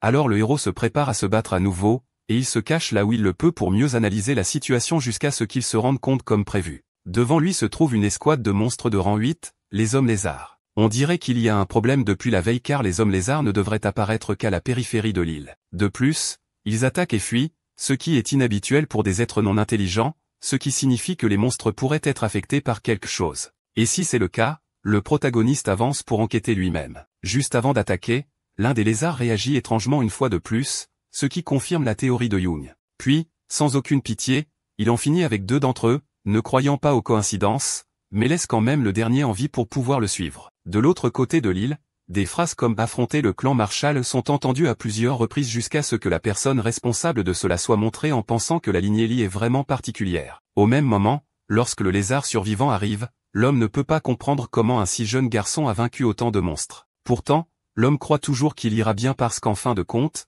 Yoon n'est encore qu'un petit garçon. Et pour le dompteur, Nishiyama Shugo, c'est un petit garçon qui tombera dans son piège le plus évident. Alors, quand cela arrivera, Shugo n'aura pas besoin de recourir au plan B.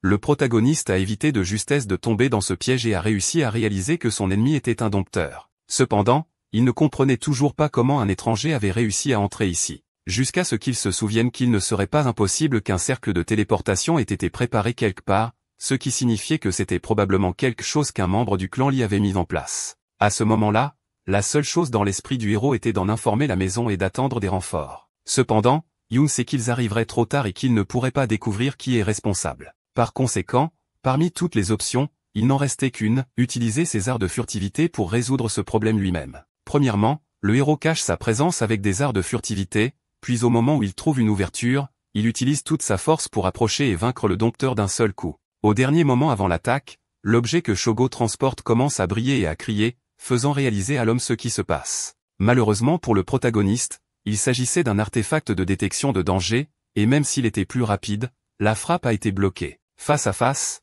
le dompteur commente que le garçon est bien meilleur que prévu. Cependant, le héros répond que c'est lui qui est faible, ce qui irrite tellement Shogo qu'il arrête de parler pour attaquer. Dans ce cas, utilisant la troisième forme appelée vrai bleu de la technique de l'épée à 7 étoiles, le protagoniste vise à tout terminer. Mais soudain, il ressent quelque chose d'étrange car son corps ne peut plus bouger. Complètement euphorique, Shobu éclate de rire car le garçon s'est fait avoir. Et il explique qu'il s'agit du type de formation le plus avancé qui bloque les cercles de mana, incapacitant les artistes martiaux. Cependant, au lieu d'avoir peur, le protagoniste utilise cette information pour changer sa stratégie de contrôle du mana. Après tout, si les cercles sont restreints, il peut simplement utiliser ses voies à la place. Ainsi, juste après avoir brisé les chaînes et vaincu le lézard d'un seul coup, Yoon atteint le dompteur en un instant. Et au même moment, le garçon passe au-dessus de lui pour finir devant lui, et demandant avec l'épée pointée sur Shugo s'il a déjà renoncé à s'enfuir. Avec une grande surprise, le dompteur a demandé comment Yoon s'était libéré, mais le héros non seulement n'a pas répondu, mais a également informé qu'il avait déjà notifié la maison à son sujet.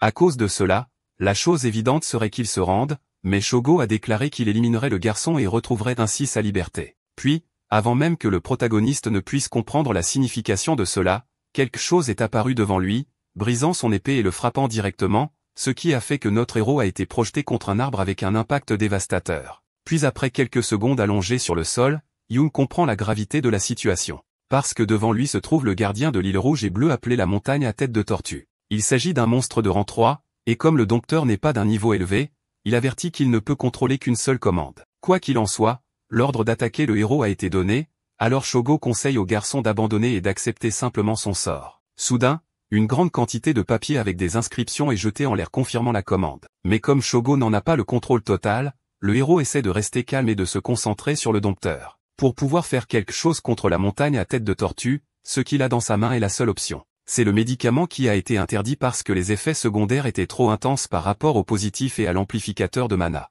Cependant, il y a une chose de plus, qui est la technique dont Gaon qui lui a dit de l'utiliser uniquement dans les situations les plus dangereuses, ce qui est exactement le cas maintenant. Rassemblant toujours toute sa force, le héros utilise la technique de défi au ciel et disparaît comme un éclair pour se téléporter pratiquement au sommet du gardien. Bien qu'il effectue une attaque réussie, le protagoniste n'a même pas pu l'égratigner. Par conséquent, pour son prochain mouvement, il décide de le vaincre d'une manière différente. Interrompant la préparation, le monstre commence à rassembler une énergie dense dans sa bouche, et le héros s'inquiète car il réalise que c'est le rugissement de peur de la montagne à tête de tortue. À ce moment, il ne peut plus bouger à cause des ondes de mana, mais soudain, cette énergie sombre d'une force commence à se montrer à nouveau. Et pour une raison quelconque, le pouvoir sombre du héros a réussi à résister à l'effet de peur. Dans ce cas, Yoon ne perd pas de temps, utilise la chance qu'il a eue et charge en avant avec tout. Ensuite, utilisant la première technique de l'infini, il reproduit la capacité de démon coupant avec encore plus de force jusqu'à ce que le rugissement du monstre soit reflété dans le ciel,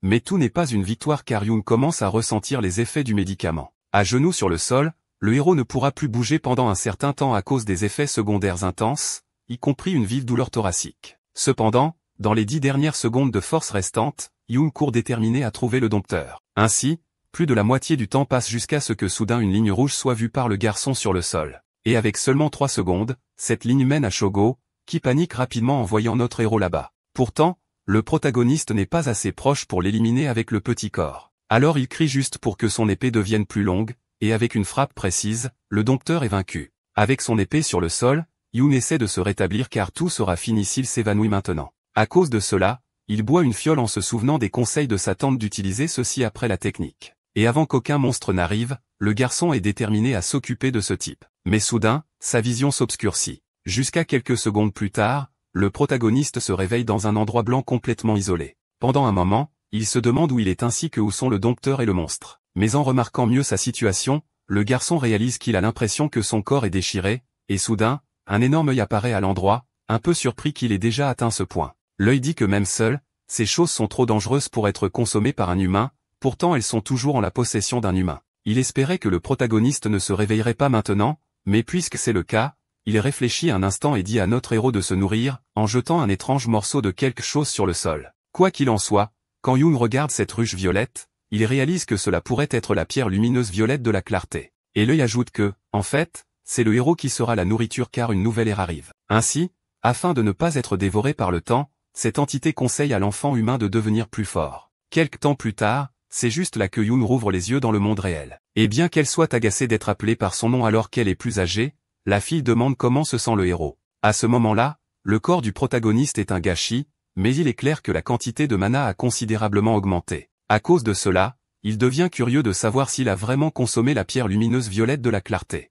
Avec le calme effrayant, vous savez, elle rapporte qu'il a des voies de mana brisées, un intestin tordu et plusieurs fractures osseuses. Quoi qu'il en soit, la pierre lumineuse violette de la clarté était quelque chose qu'elle était censée prendre, et pour avoir pris ce médicament miraculeux pour lui-même, le héros se sent un peu coupable. Allant droit au but, le protagoniste demande ce que fait la fille ici. Mais à ce moment-là, le frère aîné de Yoon apparaît, l'air très inquiet. Il demande rapidement de soigner le plus jeune et dit qu'il a apporté des potions. Alors Yoon déclare que seule la potion suffira. Ainsi, le héros boit les potions, mais le frère est gêné par quelque chose et demande à Squad de lui accorder un moment seul. Avec le plus jeune, Myonjon déclare que si le garçon était mort, il aurait anéanti le dompteur et toute l'organisation impliquée. Continuant pour un artiste martial, ce que le héros a fait était quelque chose de grandiose, mais en tant que son frère, il ne peut pas le voir d'un œil positif. Dans ce cas, Yoon s'excuse en expliquant qu'il ne s'attendait pas à l'apparition de la montagne à tête de tortue, et le fait que le héros connaisse au moins la différence entre l'arrogance et la confiance soulage le frère aîné. Changeant de sujet depuis qu'il s'est occupé du dompteur,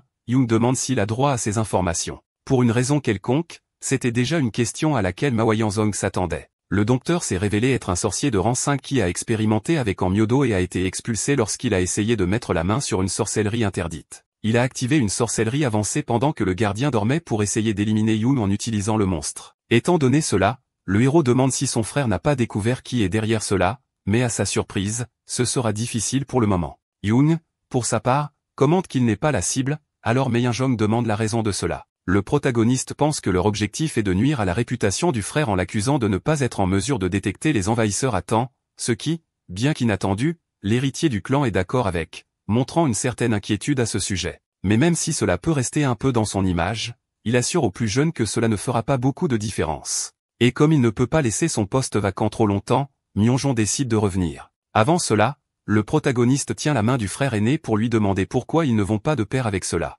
Très intelligemment, le héros suggère que Myonjon mente en disant qu'il a prédit l'invasion des dompteurs parce que Yoon pourrait témoigner en sa faveur. Myonjon, pour sa part, sait qu'une chose comme celle-ci enlèverait le crédit à l'enfant, mais Yoon préfère qu'il en soit ainsi pour éviter les soupçons. Donc, puisque cet accord peut profiter aux deux, le frère demande ce que le héros veut en retour. Et tout de suite, il demande la permission d'entrer dans les bibliothèques, disant que 3 jours suffiront. Ainsi, les deux se serrent la main, et Yoon refuse de remercier puisque les deux s'entraident. Myonjon a admis qu'il savait que le protagoniste s'en sortirait sans son aide. Puis soudain, l'escouade d'épée bleue l'a contacté sur son téléphone, faisant se dépêcher le frère. Mais avant de partir, Myonjon s'est souvenu de rendre le poignard au protagoniste. Et même en sachant ce que c'était, il a assuré qu'il garderait le secret, ce qui a surpris Yoon par l'intelligence de son frère. Quelques secondes plus tard, Ua revient, commentant que la conversation a dû bien se passer. Étant direct, la fille demande quel test Kul va passer, et le garçon répond avec la même question. Puis elle crie qu'elle a demandé en premier,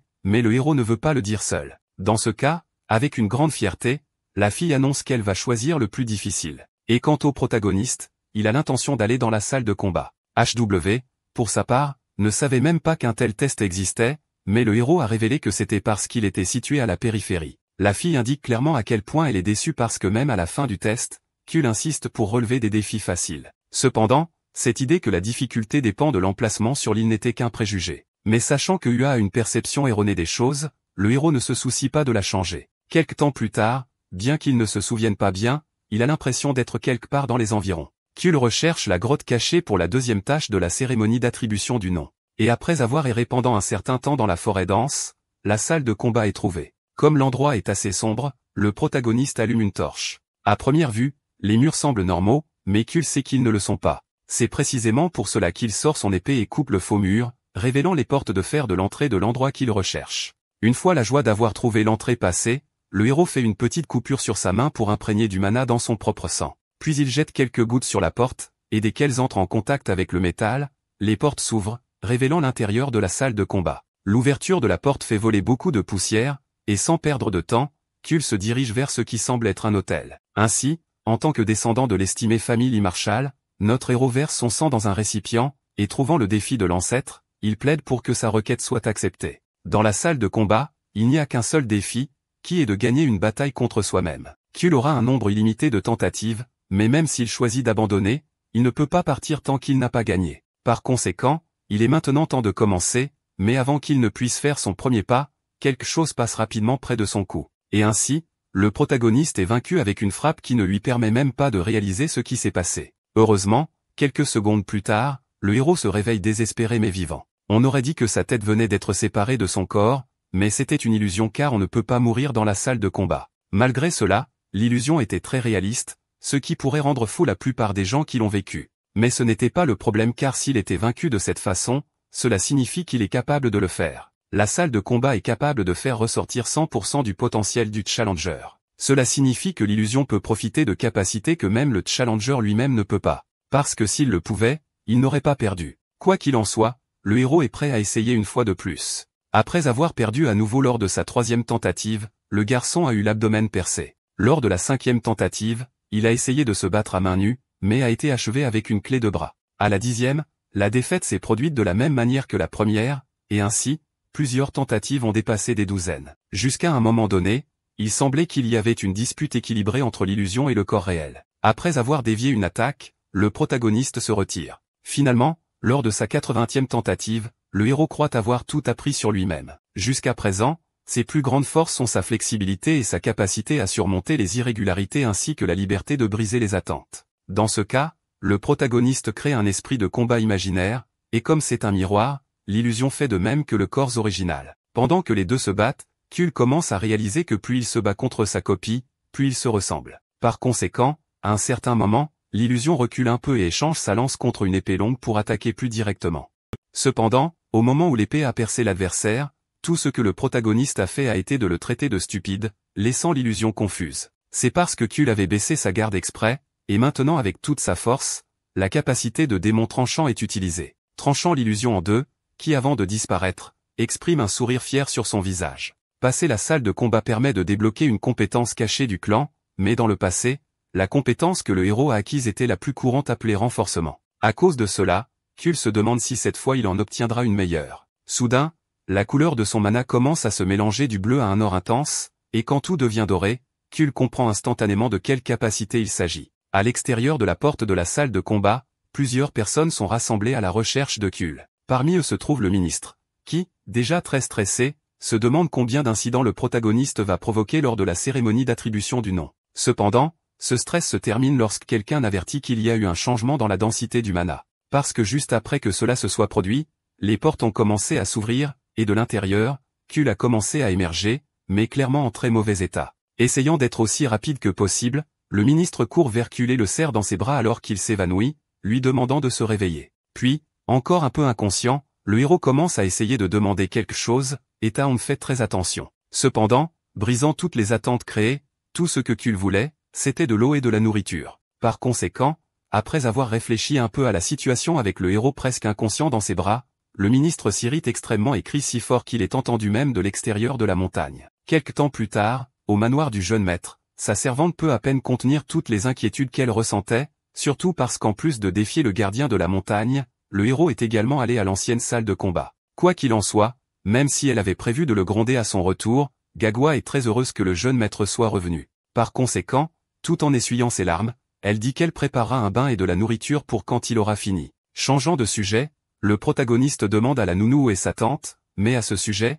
Gagua dit qu'elle doit lui dire quelque chose. Après un certain temps, le héros réussit à trouver sa tante qui est excitée de le voir. Cependant, la différence est que maintenant elle est emprisonnée, bien que la tante ne lui accorde pas beaucoup d'importance, voulant en savoir plus sur l'augmentation du mana de Kul. Pour ne pas s'écarter du sujet, le héros devient sérieux, puis Guillon explique qu'elle va bien. Cependant, Kul ne s'attendait pas à ce qu'elle aille aussi loin pour lui car la raison pour laquelle elle est là est qu'elle a provoqué une scène où elle avait accusé l'aîné d'être coupable juste devant son frère aîné. Pour s'excuser, la jeune fille admet qu'elle ne peut pas retenir sa colère quand elle pense aux gens qui causent des problèmes à Kul. Elle s'est mise en colère parce qu'elle pensait à la possibilité de ne plus jamais pouvoir revoir le protagoniste. Et pendant ce temps à ne rien faire, elle avait l'impression que quelque chose l'étouffait. Du point de vue honnête de Kul, le garçon ne lui fait toujours pas entièrement confiance, mais a remarqué qu'il a commencé à la traiter comme une vraie partie de sa famille. Dans ce cas, le protagoniste accepte de lui donner une chance de faire ses preuves. Kyul lui demande d'attendre le bon moment car il la sortira de là, puis la tante insiste pour qu'il ne se surmène pas.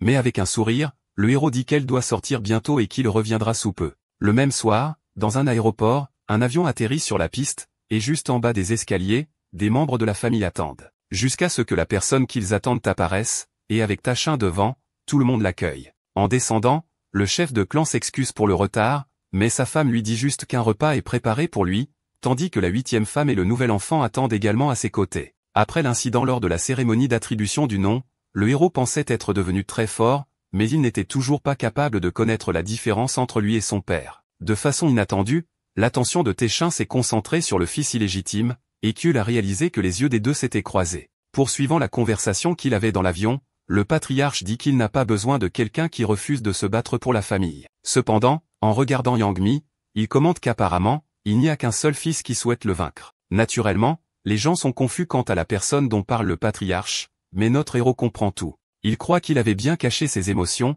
mais Tachin était toujours capable de lire dans ses pensées. Quelque temps plus tard, dans la salle de banquet de l'estimée famille Lee Marshall, une fête a lieu avec de nombreux participants. Parmi eux, dans un coin de la pièce, le héros pense que ce banquet est trop grand pour une cérémonie d'attribution du nom. Parmi les invités, l'un est célèbre pour être le plus jeune chef d'une tour de magie, et un autre est le chef Onmyoto, qui occupe actuellement le poste de vice-chef. Soudain, le majordome de la famille interrompt ses pensées, demandant poliment au jeune maître la permission car le patriarche recherche Kyul. Naturellement, le héros est confus, mais le majordome insiste pour le guider. Kyul ne peut pas comprendre pourquoi son père veut lui parler personnellement, alors il espère que ce n'est rien de grave. Quelques instants plus tard, à l'extérieur du palais, le garçon se présente au patriarche. Mais pour une raison quelconque, avec son père se trouve le frère aîné du clan. Dans ce cas, Kyul commence à penser que son plan a été exposé, et Tachin dit que la raison de la convocation est évidente. Le fait est qu'ils sont là pour parler de la cérémonie d'attribution du nom, où selon Ma Yongzong, le garçon a reçu l'ordre de capturer un étranger. Et concernant cet événement, le patriarche déclare qu'il est sûr que Kyul est derrière cela, ce qui laisse notre héros un peu inquiet. Quoi qu'il en soit, le héros a admis l'accord qu'il avait conclu en échange du droit d'entrer dans la bibliothèque. Donc, compte tenu de l'implication de Kyul dans cet incident, le patriarche a décidé de lui pardonner les faux rapports. Cependant, il a clairement indiqué qu'il ne le négligerait pas une deuxième fois, ce que le protagoniste a pleinement compris. Pour Ma Yongzong, le patriarche informe qu'il lui infligera une punition appropriée après avoir fini de gérer ce banquet. Ainsi, le premier fils retourne dans la salle avec un sourire sur son visage, et Kyul espère que son frère ira bien. Revenant au sujet, à l'exclusion du faux rapport, la résolution de l'incident était entièrement la réalisation du héros, donc Tachin maintient sa permission d'accéder à la bibliothèque. De plus, pour avoir découvert la salle de combat, le patriarche souhaite également accorder une récompense, et dans ce cas, Kyul fait une demande pour quelque chose dont il a vraiment besoin. Plus tard, Tachin remercie toutes les personnes présentes d'être là pour partager les bénédictions avec les deux enfants. Et maintenant avec Kyul et U à préparer au centre de la salle, la cérémonie d'attribution du nom va se dérouler. Tout d'abord, le patriarche appelle la 8e fille à s'avancer. Comme elle a été choisie par l'épée sacrée, on dit qu'elle illuminera toujours le chemin des autres. Et dans l'espoir d'aider sur ce chemin de lumière, le nom donné à la jeune fille est Sueyin, ce qui la rend plus reconnaissante que jamais. Terminant la première nomination, le patriarche ne perd pas de temps à appeler le second, qui est le 9e fils, Young. Bien qu'il se sente assez différent du rituel de sélection de l'acier, le héros décide de ne pas trop y penser. Ainsi, Tachin juge son fils comme quelqu'un d'intelligent et de fort, mais aussi de flexible sans céder aux autres. Tout comme un maître forgeron façonne des chefs d'œuvre, Young s'est entraîné pour atteindre son potentiel. Cela dit, pour le patriarche, il n'y a pas de meilleure façon de décrire Young qu'avec le nom qu'il va maintenant donner. Puis, en claquant des doigts, le nom redonné au garçon est Chill. Dans le passé, Essian lui a donné ce nom pour vivre une vie forte comme l'acier, mais cette fois, la signification derrière cela a changé, rendant le héros fier. Par conséquent, en se frappant la poitrine, la promesse est faite qu'il ne s'arrêtera pas tant qu'il n'aura pas atteint le sommet du clan, et avec son nouveau nom, Lee Cheol remercie pour cela. Dans une cellule isolée du département juridique de l'estimé clan Lee Marshall, la tante du protagoniste commence à désespérer jusqu'à ce qu'elle devienne finalement folle. La femme, Jean, ne peut plus rester enfermée dans cet endroit exigu et n'a même pas pu voir la nomination de son neveu. Puisqu'il a dit qu'il la ferait sortir de là, la jeune fille commence à crier, demandant où il est jusqu'à ce que le téléphone sonne soudainement. Et quand l'un des gardes le vérifie, il l'informe qu'elle est maintenant libre pendant qu'elle mord les draps. Tout d'abord, le garde avertit que même si elle est libre, ils lui infligeront une punition plus tard. Cependant, Gyonga s'en fiche et quitte cet endroit en donnant un coup de pied dans la porte dans un bonheur pur. Alors qu'elle court, soudain, quelqu'un lui demande d'attendre un instant. Et à la surprise de la jeune fille, cette personne est notre protagoniste, celui qu'elle espérait trouver. Étant donné cela, elle demande si c'est lui qui l'a libérée et sachant que c'est le cas, Jane demande comment c'était possible. Mais tout ce que le héros fait, c'est lui tendre un papier disant que sa tante a maintenant une dette envers lui. Sur la lettre, il est officiellement indiqué que Jane a été nommée, à sa surprise, aînée pour servir de maître au 9e fils, lycée HUL. Puis, avec un sourire, Sheol demande à son nouveau maître de bien prendre soin de lui à partir de maintenant. Alors que plus de temps passe, la servante commente qu'aujourd'hui est le commencement, et le héros est d'accord en disant que c'est le jour où son commencement débute. Alors le protagoniste, maintenant âgé de 13 ans, dit au revoir à Gagua. Et quand il dit commencement, il se réfère au début de sa vie en tant que disciple. Déjà habillé et au bon endroit, les gens commencent à commenter les rumeurs sur le 9e fils pendant les cérémonies. Cependant, certains croient qu'il n'est qu'un bâtard qui a eu de la chance, bien que d'autres soutiennent qu'il n'y a pas de chance avec autant de progrès. Quoi qu'il en soit, le héros ne supporte plus d'être appelé un bâtard. À ce moment, l'attention se déplace vers la 8e fille, qui vient d'arriver. Lycée Wayon, également âgé de 13 ans, est loué comme quelqu'un de sage contrairement au héros. Alors le protagoniste remarque évidemment cette différence dans la façon dont les camarades de classe réagissent. Jusqu'à ce que Sewayon elle-même vienne parler au garçon car cela fait un moment. Au début, un peu embarrassée, la jeune fille espère que Kul n'a pas été trop dérangé par ce qui s'est passé sur l'île. Et pour expliquer, elle se souvient de ce qu'elle a dit quand elle a été déçue de sa décision d'aller à la périphérie. Dans ce cas, Kul demande simplement à la jeune fille de ne pas trop s'inquiéter à ce sujet, ce qui la rend très heureuse. Se sentant plus soulagée, Soyin admet qu'elle pensait que le garçon était mesquin, mais cela l'a en effet irritée. Laissant cette question de côté, la jeune fille commente le fait que Jane est maintenant leur maître, ainsi qu'un membre actif de la bibliothèque. Mais la conversation est interrompue par un cri demandant de l'attention car il est temps d'emmener les étudiants à leur cours. Tous les disciples nommés doivent maintenir la formation actuelle, et c'est quelque chose qui rend plusieurs des jeunes anxieux. Huel, à son tour, comprend la raison pour laquelle ils sont si nerveux puisque ces cadets se sont entraînés pendant 3 ans. L'attribution des classes est très importante. Chaque niveau est divisé en 5 groupes différents, avec des disciples plus talentueux et des classes supérieures, comme Seo Yeon, qui va directement en classe 1. Puis c'est le tour du jeune maître Lee Sheol, et en recevant la lettre indiquant sa classe, il remercie. Cependant, même de loin, les gens peuvent dire que le garçon semble déçu. Sheol, à son tour, savait déjà que cela se produirait, mais ne s'attendait pas à ce qu'il truque les choses dès le début. En ce moment, le garçon est en classe 5, qui est connu comme le tas d'ordures où ceux qui sont jugés sans importance sont placés. Étant donné que les membres de la famille principale sont placés dans des classes en fonction des résultats de la cérémonie de nomination, les anciens et dames bac ont peut-être interféré. Cependant, contrairement à ce que la foule penserait comme quelque chose de mauvais, CHUL a vu la situation comme quelque chose d'encore mieux, et il est donc allé avec le garçon en classe 5 sans trop s'en soucier. Néanmoins, le regard irrité de Sylvian ne cesse pas de fixer le héros pendant ne serait-ce qu'une seconde. Alors que CHUL se dirige vers la classe 5 sans se plaindre, la jeune fille a l'expression de quelqu'un qui s'empêche d'interférer. Cependant, le héros sait qu'il va bien et que le plus important se trouve ailleurs. Tout en marchant vers la classe, les plaintes des enfants sont courantes à entendre car ils ont peur d'échouer. Et puisque les membres du clan Marshall ont pris tous les meilleurs endroits, CHUL peut sympathiser avec ses camarades de classe. Soudain, une personne apparaît demandant s'il fait face au plus jeune fils de la famille principale. Et après avoir confirmé cela, il demande à se présenter. Le nom de ce garçon est Kiman, 14 ans, le fils d'une petite famille de forgerons qui travaille avec Lily. Et en se présentant, il dit que c'est un honneur d'être dans la même classe que le jeune maître, ce qui fait que CHUL demande pourquoi. Cependant, Kim n'avait pas grand-chose à dire car il était juste curieux puisque le garçon était au centre de l'attention. Alors que CHUL comprend que Kim ne ment pas, il baisse un peu sa garde, et il demande ce qu'il pense d'être placé en classe 5. Au lieu d'être triste, Kim commente qu'il est possible que ses compétences soient vraiment à ce niveau. Cependant, le garçon accepte cette réalité seulement maintenant parce qu'il est déterminé à s'améliorer à l'avenir. Puis en entendant cela, un sourire s'ouvre sur le visage de notre héros, et il dit que Kim est déjà approuvé. Plus tard, dans le dortoir de la classe 5, le disciple Choyin, 15 ans, accueille les nouveaux arrivants avec 2 autres camarades de classe. De plus, puisque les nouveaux arrivants sont confus, ils sont ouverts à répondre à toutes les questions.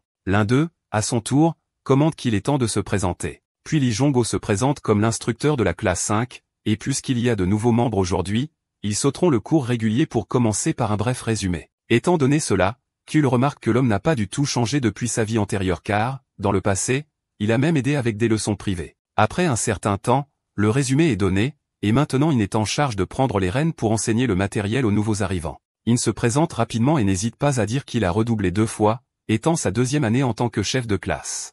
Laissant les garçons choisir librement leur siège, le gars les informe qu'ils doivent élire le chef de classe pour qu'il soit le capitaine de l'équipe. En dehors des instructeurs qui les éduquent et les aident à s'entraîner, les chefs de classe ont toute l'autorité. À cause de cela, un nouvel arrivant demande comment ils choisissent le chef, alors Ina explique qu'ils décident toujours avec des duels légers suivis d'un vote. Sans plus tarder, l'ancien chef demande à commencer et informe qu'en plus de l'utilisation de mana étant interdite, il y aura une pause. Cependant, Sheol interrompt cette explication, demandant si c'est une sorte de blague. Face à cela, il demande si le jeune maître est mécontent de quelque chose et sans aucune honte. Le héros dit qu'il est mécontent de tout. Ramassant une épée en bois, Kul dit au gars de se réveiller à la réalité et déclare que s'il veut jouer à l'école, il devrait aller dans une école régulière au lieu du clan Marshall. In à son tour, croit que le garçon est trop radical car il existe un moyen plus pacifique de résoudre ce problème. Cependant, puisque Kul croit qu'ils ne comprendront pas avec de simples mots, il enfonce l'épée dans le sol et ordonne à tout le monde de venir à lui un par un car il va affronter tous les élèves en duel. Après un certain temps,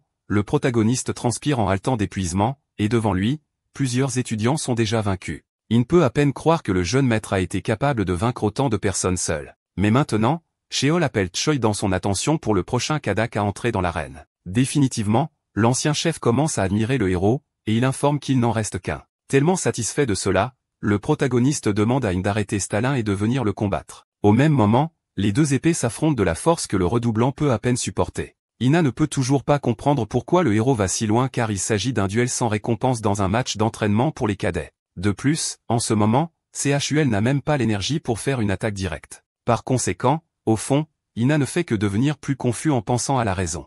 Dans le passé, le garçon était féroce comme Shio, voulant gagner autant que lui, et pensait avoir mûri en acceptant la réalité. Mais aujourd'hui, Ina voulait encore beaucoup se sentir victorieux, alors les épées des deux se croisent une fois de plus. Cependant, à son malheur, l'ancien chef a été désarmé par une frappe précise à la base de l'épée qui a ouvert sa garde et l'a gravement blessé au poignet. Cela a fait tomber le garçon à genoux sur le sol en criant de douleur. La bataille apparemment terminée, CHUL a demandé aux autres de l'emmener à l'infirmerie. Mais soudain, le même garçon qui était à genoux crie que ce n'est pas encore fini et se lève pour attaquer une fois de plus avec toute la volonté qu'il a. Puisque la main droite du garçon était cassée, maintenant il utilise sa main gauche pour attaquer, et le héros remarque que la lumière dans ses yeux est différente. Quoi qu'il en soit, CHUL ouvre à nouveau la garde du garçon et avance pour une attaque à l'estomac qui le frappe carrément, faisant en sorte qu'il perde pratiquement connaissance jusqu'à ce qu'il tombe vaincu sur le sol, allongé sur le dos sans plus de conditions pour continuer à se battre. Ainsi, cette fois, Kul leur ordonne d'emmener In à l'infirmerie dès que possible. Avec cette démonstration,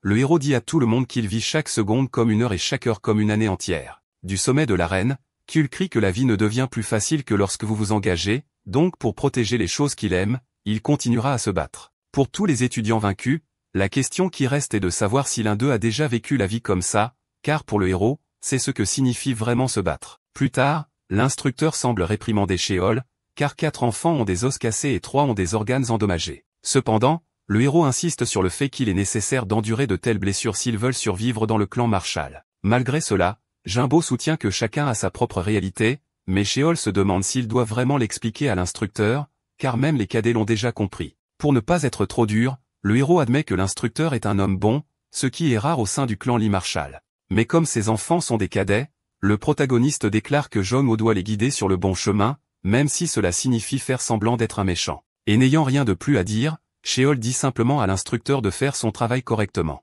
Le lendemain, le protagoniste quitte sa chambre avec le corps encore un peu endolori car il en avait clairement trop fait la veille. Cependant, à sa grande surprise, même si certains font preuve de dédain et de colère, les élèves stagiaires n'évitent pas son regard. Naturellement, lorsqu'il passe devant les élèves, quelques insultes sont entendues, mais l'un d'eux salue simplement poliment le jeune maître. Kim arrive assez tôt et s'excuse d'avoir montré un côté aussi pitoyable la veille. Mais comme ce sont tous des cadets, le héros déclare qu'il est naturel qu'il soit faible. Changeant de sujet, Kim demande s'il peut poser une question, à laquelle Kul est prêt à répondre. Puis, sans réfléchir à 2 fois, le garçon demande ce qu'il doit faire pour devenir un jour aussi fort que lui. Ne se considérant toujours pas assez bon pour enseigner aux autres, le héros se contente de louer l'instinct de son collègue. La veille, Kim avait réussi à esquiver 3 feintes consécutives, alors Sheol conseille au garçon d'utiliser cette vision comme un avantage. Et avec une nouvelle idée de l'endroit où il devrait concentrer son entraînement, le garçon remercie. À ce moment, une autre personne importante apparaît. Même dans un état terrible, il est là pour s'entraîner. Et comme excuse, il savait qu'il serait jugé pathétique s'il avait choisi de se reposer. Par conséquent, le garçon est venu simplement parce qu'il ne voulait plus entendre de telles choses sur lui, ce qui a rendu Sheol très fier de ce changement. Quelques minutes plus tard, l'instructeur apparaît, et avec 4 absences justifiées et 5 non justifiées, il y en a 11 au total. Naturellement, Zhang No a été un peu choqué de voir à quel point les élèves sont épuisés. Même l'atmosphère a changé car, à cause d'un prédateur, ceux qui étaient détendus sont maintenant sur les nerfs. Normalement, aujourd'hui, il y aurait une évaluation de base, mais voyant leur état, l'instructeur voulait la modifier. Cependant, se souvenant de sa conversation avec Sheol, Jomo a immédiatement crié qu'ils allaient commencer l'évaluation tout de suite. Après un certain temps, l'évaluation physique de base est terminée, et maintenant le chef de classe agira en tant que superviseur pour l'entraînement indépendant. Cette évaluation a duré 10 heures, ce qui a même un peu fatigué notre héros, mais il est conscient qu'ils ne peuvent pas se reposer. Alors que Sheol entre dans l'arène, les élèves commentent entre eux à quel point l'instructeur semble différent. Et au moment où il est prêt, le protagoniste attire l'attention de tout le monde, se présentant à nouveau comme le chef de classe. Comme ils l'ont clairement entendu de Choi-in la veille, l'autorité totale du chef est réaffirmée, à l'exception des ordres directs de l'instructeur. Kyul précise que ces séances d'entraînement seront difficiles, sans intention de s'adapter à la semaine. Puis le cadet de la division 5, Kim Bozon, devient assez irrité par les nouvelles règles. Sachant cela, le héros déclare que quiconque n'aime pas cela peut le défier en duel à tout moment pour le poste de chef. Sans plus de longs discours, le protagoniste ordonne aux élèves de se battre avec la personne à côté d'eux. Et à la fin, il n'en reste que 6 car les autres ont abandonné au milieu de l'entraînement. Comprenant qu'ils se sont suffisamment entraînés, le héros renvoie les cadets afin qu'ils puissent se reposer. Mais dès qu'il part, tout le monde commence à mal parler du chef, disant qu'ils n'ont pas l'intention de suivre quelqu'un comme ça, jusqu'à ce que Kim leur crie d'arrêter de se plaindre. La réalité est que le garçon est frustré car même avec le jeune maître épuisé, personne n'a réussi à le frapper une seule fois. Face à cela, les élèves sont allés voir Inanna pour se rappeler à quel point les choses étaient bonnes avant, mais le garçon a répondu ironiquement qu'il aimait tellement ça qu'il l'a répété. Pour s'expliquer, l'ex-chef est conscient que s'il ne change pas pour de vrai, il vivra vraiment comme un loser pathétique. Et Ina sait que même les autres élèves comprennent ce que le jeune maître essaie de faire. À cause de cela, le garçon a décidé d'essayer à nouveau plus fort et a dit à ses camarades de classe d'arrêter de résister également. Quelque temps plus tard, à la bibliothèque, on demande au héros de transformer son mana, alors il essaie de s'y conformer. Cependant, sa tante lui demande d'arrêter car, pour une raison quelconque, chaque fois qu'elle essaie d'affiner l'aura du garçon, elle s'effondre. Cela l'irrite profondément car elle n'aurait jamais pensé que ces problèmes apparaîtraient après avoir atteint la 3e étoile. Pendant ses plaintes, la tante commente qu'il serait intéressant de savoir s'il existe des enregistrements de la façon dont les gens utilisaient le mana dans le passé. Alors notre héros pense à l'illimité, bien qu'il ne puisse toujours pas accéder à la partie suivante de sa mémoire. Dans les temps anciens, tout était enveloppé d'énergie sombre, et même les innombrables bêtes la craignaient. Même les généraux les plus braves des nations ont été vaincus. À cause de cela, d'innombrables héros l'ont scellé dans le mont Mangui au nord, et le roi a honoré leurs actes en leur accordant des terres. Ainsi, émus par la grâce du roi, les héros ont forgé une seule épée, et son nom était illimité. En fin de compte, trouver toutes ces informations sur l'illimité a été une grande découverte. Changeant de sujet, Diana commente que faire le premier pas vers la 3e étoile seule est très impressionnant. Par conséquent, la tante pense qu'il surmontera bientôt l'obstacle actuel car il a pratiquement déjà maîtrisé les techniques d'amplification et de conversion. Toujours un peu curieuse, elle demandera ce que l'on peut faire avec la 3e étoile. Alors la tante avertit que la technique du gank, qui est basée sur l'aura, peut être utilisée, bien qu'il faille du temps pour la maîtriser. En tout cas, elle demande comment se passe la katatrani, mais le héros dit que c'est normal. Dans ce cas, Gyama sourit et dit qu'elle peut aider, mais n'explique même pas comment car elle assure au garçon qu'il le découvrira bientôt s'il lui fait confiance. En fin de compte, lorsque cela se produit, le héros confirme le mauvais pressentiment qu'il avait ce jour-là. Dans le cours d'aujourd'hui, l'instructeur leur a demandé de réparer leurs uniformes et de faire attention car il y aura une leçon spéciale sur les techniques de mana. Ensuite, de la division de recherche du clan Marshall, l'aîné Gyonga est présenté, et les applaudissements rendent la jeune fille très embarrassée. Ne voulant pas faire traîner les choses, la tante du héros appelle les élèves à commencer la leçon tout de suite. Cela fait réaliser au protagoniste qu'elle est vraiment devenue bonne en enseignement. Après un certain temps, la conférence ennuyeuse se termine enfin, et maintenant vient la partie amusante. Parce qu'elle va enseigner la version améliorée de la technique de la ligne de fer à la surprise de l'instructeur. Quand tout le monde pensait que le cours était terminé, Gianna leur a demandé de faire attention car elle ne le démontrerait qu'une seule fois. Kyul a demandé ce qui se passe, mais comme les membres de la lignée directe reçoivent toujours un soutien et une formation complets, sa tante précise qu'elle a trouvé sa propre voie. Cela rend le protagoniste très reconnaissant. Si la théorie est correcte, Gianna commente que la puissance devrait doubler, ce qui sera incroyable. Puis, attirant l'attention de tout le monde, l'instructeur annonce qu'à partir de maintenant, ils continueront les combats en utilisant la technique de l'aîné. Alors qu'on leur demande de trouver un partenaire de combat, quelqu'un choisit rapidement le jeune maître comme adversaire. Et étant cette personne, Choi-in prévient qu'il ne se retiendra pas, mais Sheol pense que c'est génial car il ne lui donnera pas le premier coup. Pendant que les deux se battent, la tante pense que son bébé est vraiment brutal au combat, et cela lui rappelle elle-même quand elle était plus jeune. Soudain, Gionique entend des gens mal parler de son neveu. Même en étant victime de discrimination parce qu'il est illégitime, les élèves commentent qu'il a une sorte de capacité différente qui empêche leur dur labeur de le rattraper. En entendant cela, l'aîné apparaît juste devant les deux commères et demande s'ils étaient en train de mal parler de son disciple. Réalisant qu'ils ont été très impolis, les deux jurent immédiatement de s'excuser. Cependant, alors qu'ils continuent de s'excuser, Ji-young se demande ce qu'ils savent pour dire une chose pareille à propos de Sheol. À ce moment, une autre personne intervient pour dire que le jeune maître ne sait pas non plus tout. Boséon commande qu'il travaille dur, mais chaque fois, il les traitait comme s'ils n'étaient rien, ce qui n'est pas juste car ils ont grandi dans des environnements différents. Dans ce cas, Guillon comprend qu'ils ne savent vraiment pas, ce qui les laisse confus. Mais elle croit que c'est peut-être même mieux qu'ils ne sachent pas car s'ils voyaient à quel point sa vie quotidienne est différente des autres, ils auraient honte de se plaindre. Cela rend Bozan encore plus furieux de savoir ce qui rend ce bâtard si différent. Cependant, au lieu de continuer à commérer, il décide de voir par lui-même pour tirer ses propres conclusions. Quelque temps plus tard, à la fin de l'entraînement, Bo-sung sort pour enquêter sur le héros. Mais quand il le regarde, il croit qu'il n'y a pas de différence, et que malgré qu'il parle d'effort, à la fin, le garçon est simplement né mieux. À ce moment, l'un des élèves apparaît, curieux car celui aux cheveux verts a passé toute la journée à suivre le 9e fils. Le garçon demande s'ils peuvent se promener dans le domaine principal, mais comme ce sont des cadets et que Sheol ne vit pas dans la zone de la lignée directe, Bo-sung dit oui. Mais plus important encore, Bo-sung ne veut pas que ce bâtard les contrôle pour toujours, alors il veut tout confirmer aujourd'hui. Déjà la nuit, le garçon se demande pourquoi le héros est toujours dans le laboratoire de recherche même s'il est 21h. Les collègues qui l'accompagnent commencent à avoir sommeil et abandonnent naturellement l'idée de découvrir quoi que ce soit. Alors les garçons partent, laissant pratiquement Bo-sung seul là-bas. Jusqu'à quelques instants plus tard, le protagoniste sort du laboratoire de recherche avec les jambes un peu fatiguées, mais toujours plein d'énergie. Bo-sung, à son tour, croit qu'il peut enfin rentrer chez lui, mais alors le garçon commence à se diriger vers le terrain d'entraînement, qui est réservé uniquement à la lignée directe. Et peu de temps après son entrée, des bruits terrifiants sont entendus par ceux qui espionnent. Les élèves ne comprennent vraiment pas si c'était le son de l'entraînement de Yuma. Par conséquent, l'un d'eux admet que le jeune maître est différent et demande d'arrêter car au fond, Sheol n'a pas tort. Cependant, Bo répond en disant qu'il n'a jamais non plus négligé son entraînement personnel, ce qui crée une mauvaise ambiance entre les trois. Maintenant que ces deux derniers collègues partent, celui aux cheveux verts ne peut pas s'empêcher de penser à ce qui le rend différent du bâtard. C'est pourquoi il veut prouver, quelle qu'en soit la cause, qu'il n'a pas tort comme les autres le pensent. Pendant un bon moment, Bo-sung suit le protagoniste jusqu'à ce qu'il entre enfin dans sa maison.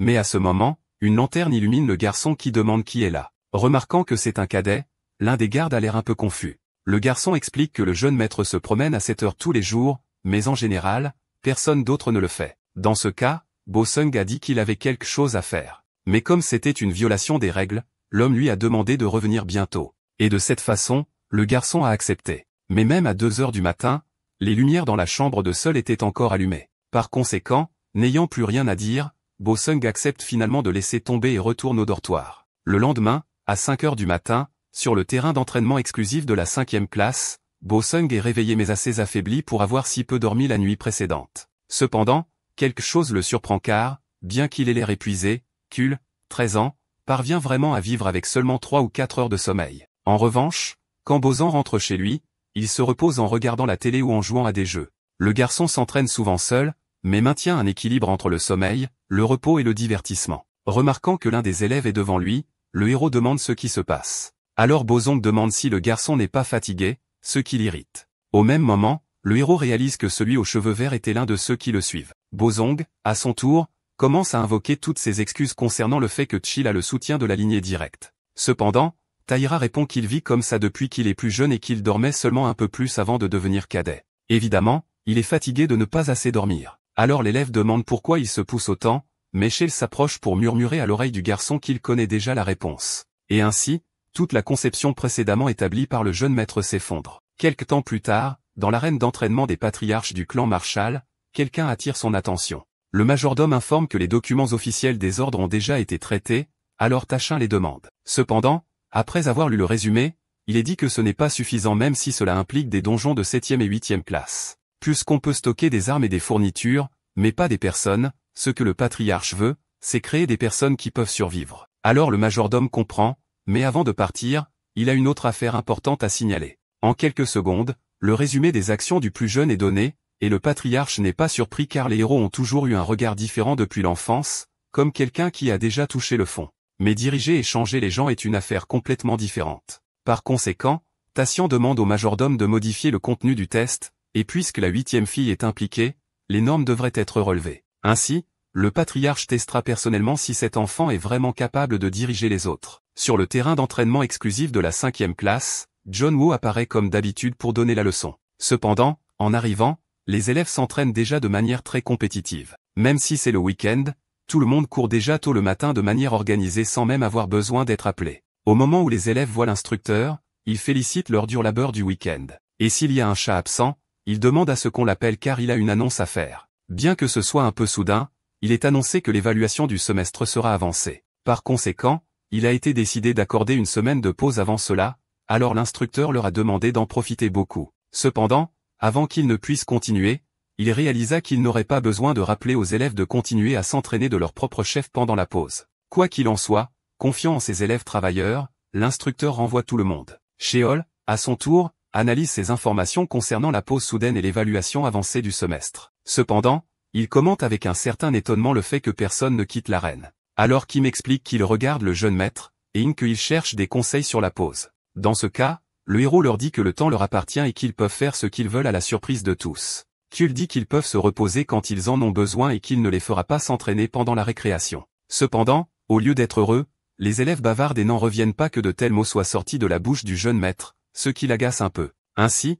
Kul demande s'il devrait commencer, par exemple, le premier jour pendant la pause, et tout le monde est d'accord. Alors fier des élèves, le héros dit que le repos est également important et précise qu'il les verra la semaine prochaine. Cela excite tout le monde au sujet de la planification du jeune maître. De retour au laboratoire de recherche, Jane est ennuyée parce que le héros dérange sa tante au travail juste au moment où elle avait des vacances. Cependant, CHUL la dénonce, disant que quand il est arrivé, elle regardait juste une vidéo bizarre sur son téléphone. Kyunga, à son tour, insiste pour défendre la vidéo, disant qu'elle parlait d'un garçon qui s'était remis d'une leucémie et qui avait été reconnu par le président. Laissant de côté cette bizarrerie, le héros a découvert que la raison de l'avancement de l'évaluation était un ordre officiel. Dans ce cas, CHUL pense que l'évaluation sera beaucoup plus difficile que par le passé et qu'il doit accéder à la prochaine mémoire de l'illimité. Cependant, le fait qu'il ne puisse pas lire la prochaine mémoire signifie qu'il y a encore quelque chose qu'il doit faire en premier. Alors le protagoniste n'a pas d'autre choix que d'y réfléchir un peu plus. Soudain, il heurte des papiers,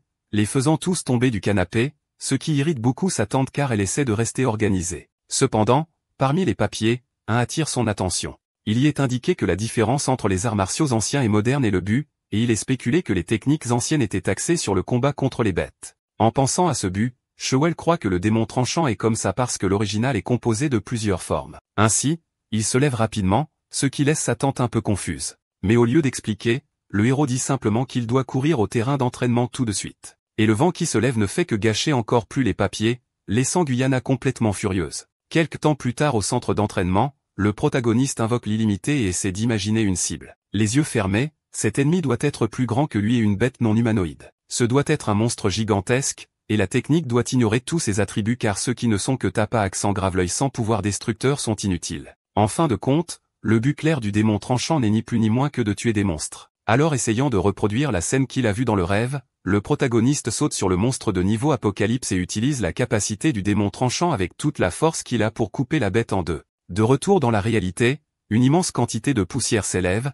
et avec l'illimité en main, le héros réalise qu'il a réussi. Par conséquent, maintenant Chill se demande quelle mémoire l'épée lui montrera cette fois. Et sans même avoir besoin d'attendre longtemps, le protagoniste est téléporté dans une réalité différente. Il ne sait pas où il est, mais croit que c'est un terrain d'entraînement comme lorsqu'il a acquis l'illimité pour la première fois. Cependant, le fait que sa perspective ne change que lorsqu'il lit les souvenirs de l'épée est toujours inexpliqué. Soudain, dans cet endroit, le même guerrier qu'il a vu dans les souvenirs combattre le monstre apparaît, et sa vitesse est insensée. Cependant, quelque chose est encore plus percutant car chaque fois que l'arme change, l'aura se modifie également. Au lieu qu'il entre dans l'aura, l'illimité lui-même joue le rôle de la modifier. À ce moment, une autre personne apparaît demandant si le guerrier a de nouveau changé son approche. Face à cela, l'épéiste demande simplement d'arrêter d'être espionné, mais l'homme continue de demander si ces techniques ont déjà été nommées. En réponse, le guerrier explique qu'il ne considère même pas ces techniques comme réelles. Alors l'homme suggère qu'elles soient appelées 10 000 changements, et l'épéiste accepte la suggestion. Changeant de sujet,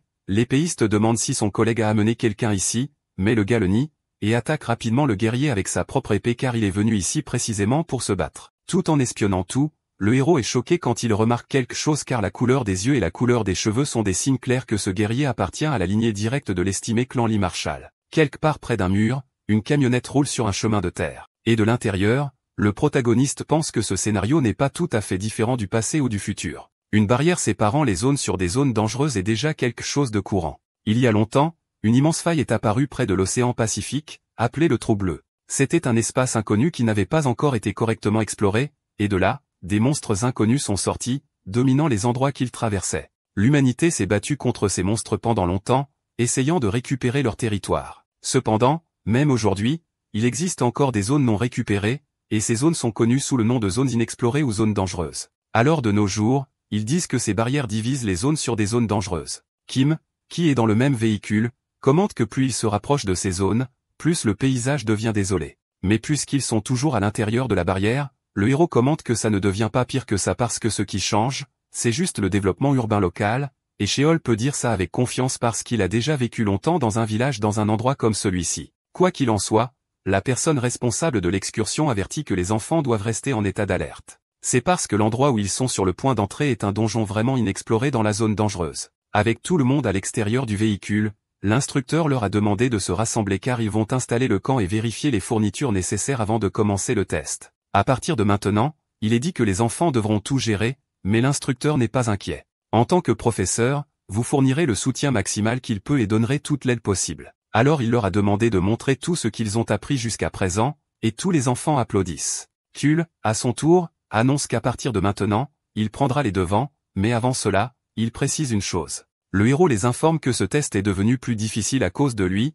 et si quelqu'un veut partir, c'est la dernière chance. Clairement, cette évaluation de semestre n'a pas été conçue pour les cadets car ils se trouvent dans une forêt de rennes à visage humain. Puisque tout le donjon est couvert de toiles, cela signifie qu'il est dangereux, et la mission est de capturer des images d'une araignée adulte. Cependant, les élèves remarquent que peu importe ses tentatives pour les tester, cela ne fonctionnera pas. Ie ne dit qu'aucun des cadets de la 5e classe ne s'enfuira plus, ce avec quoi Kim est d'accord. Et enfin, même Bozan déclare avec une expression sérieuse qu'il croit au jeune maître, ce qui fait naturellement disparaître toute inquiétude. En tout cas, Shul n'oublie pas non plus de commenter à quel point cette déclaration était embarrassante. Pour en revenir aux affaires, notre héros leur a demandé de vérifier les communications et les fournitures afin qu'ils puissent entrer. Une forêt habitée par des araignées à visage humain est ce à quoi ils seront confrontés. Les araignées à visage humain ont des schémas de comportement similaires aux fourmis et aux abeilles, ce qui les rend difficiles à gérer. Par conséquent, Sheol explique que la mission consiste à enregistrer les mouvements d'araignées d'au moins 10 ans à l'aide du matériel vidéo. Cependant, à partir de maintenant,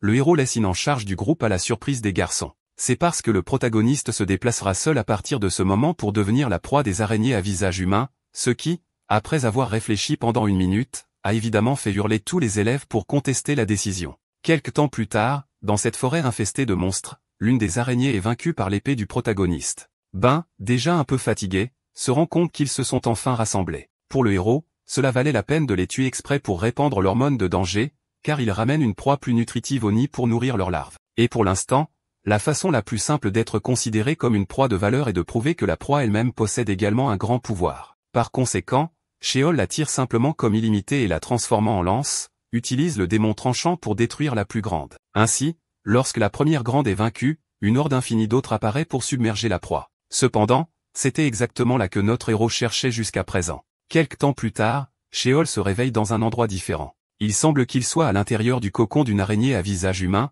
et si c'est le cas, le plan se déroule comme prévu. Le poison alourdit déjà l'estomac du garçon, mais son état n'est pas mauvais. Par conséquent, il supprime d'abord sa présence avec la technique de furtivité, puis coupe toutes les toiles avec l'illimité. Puisque c'est le nid, Sheol pense que les larves doivent être rassemblées quelque part. Cependant, soudain, alors qu'il avance, le garçon remarque quelque chose de choquant devant lui. Dans cet endroit, il y a d'innombrables cocons de proie, certainement plus qu'une chasse quotidienne ne pourrait en rassembler. Pour le héros, il est illogique qu'il ne les ait pas encore consommés. Mais une autre révélation clarifie tout, car en plein milieu d'eux se trouve un cocon totalement différent des autres, qui attire les araignées et vibre avec une énergie sombre. Face à cela, Shuo se rend vite compte que sa propre énergie sombre résonne avec cette chose jusqu'à ce que soudain, le cocon brise ses propres murs et qu'un monstre inimaginable commence à émerger de l'intérieur. Puis, avec un rire diabolique, le monstre de rang 5 appelé reine des araignées à visage humain apparaît. Kirito n'arrive pas à croire que le monstre d'un donjon de rang 6 puisse parler, mais se corrige ensuite lorsqu'il se rend compte qu'il n'a pas ouvert la bouche.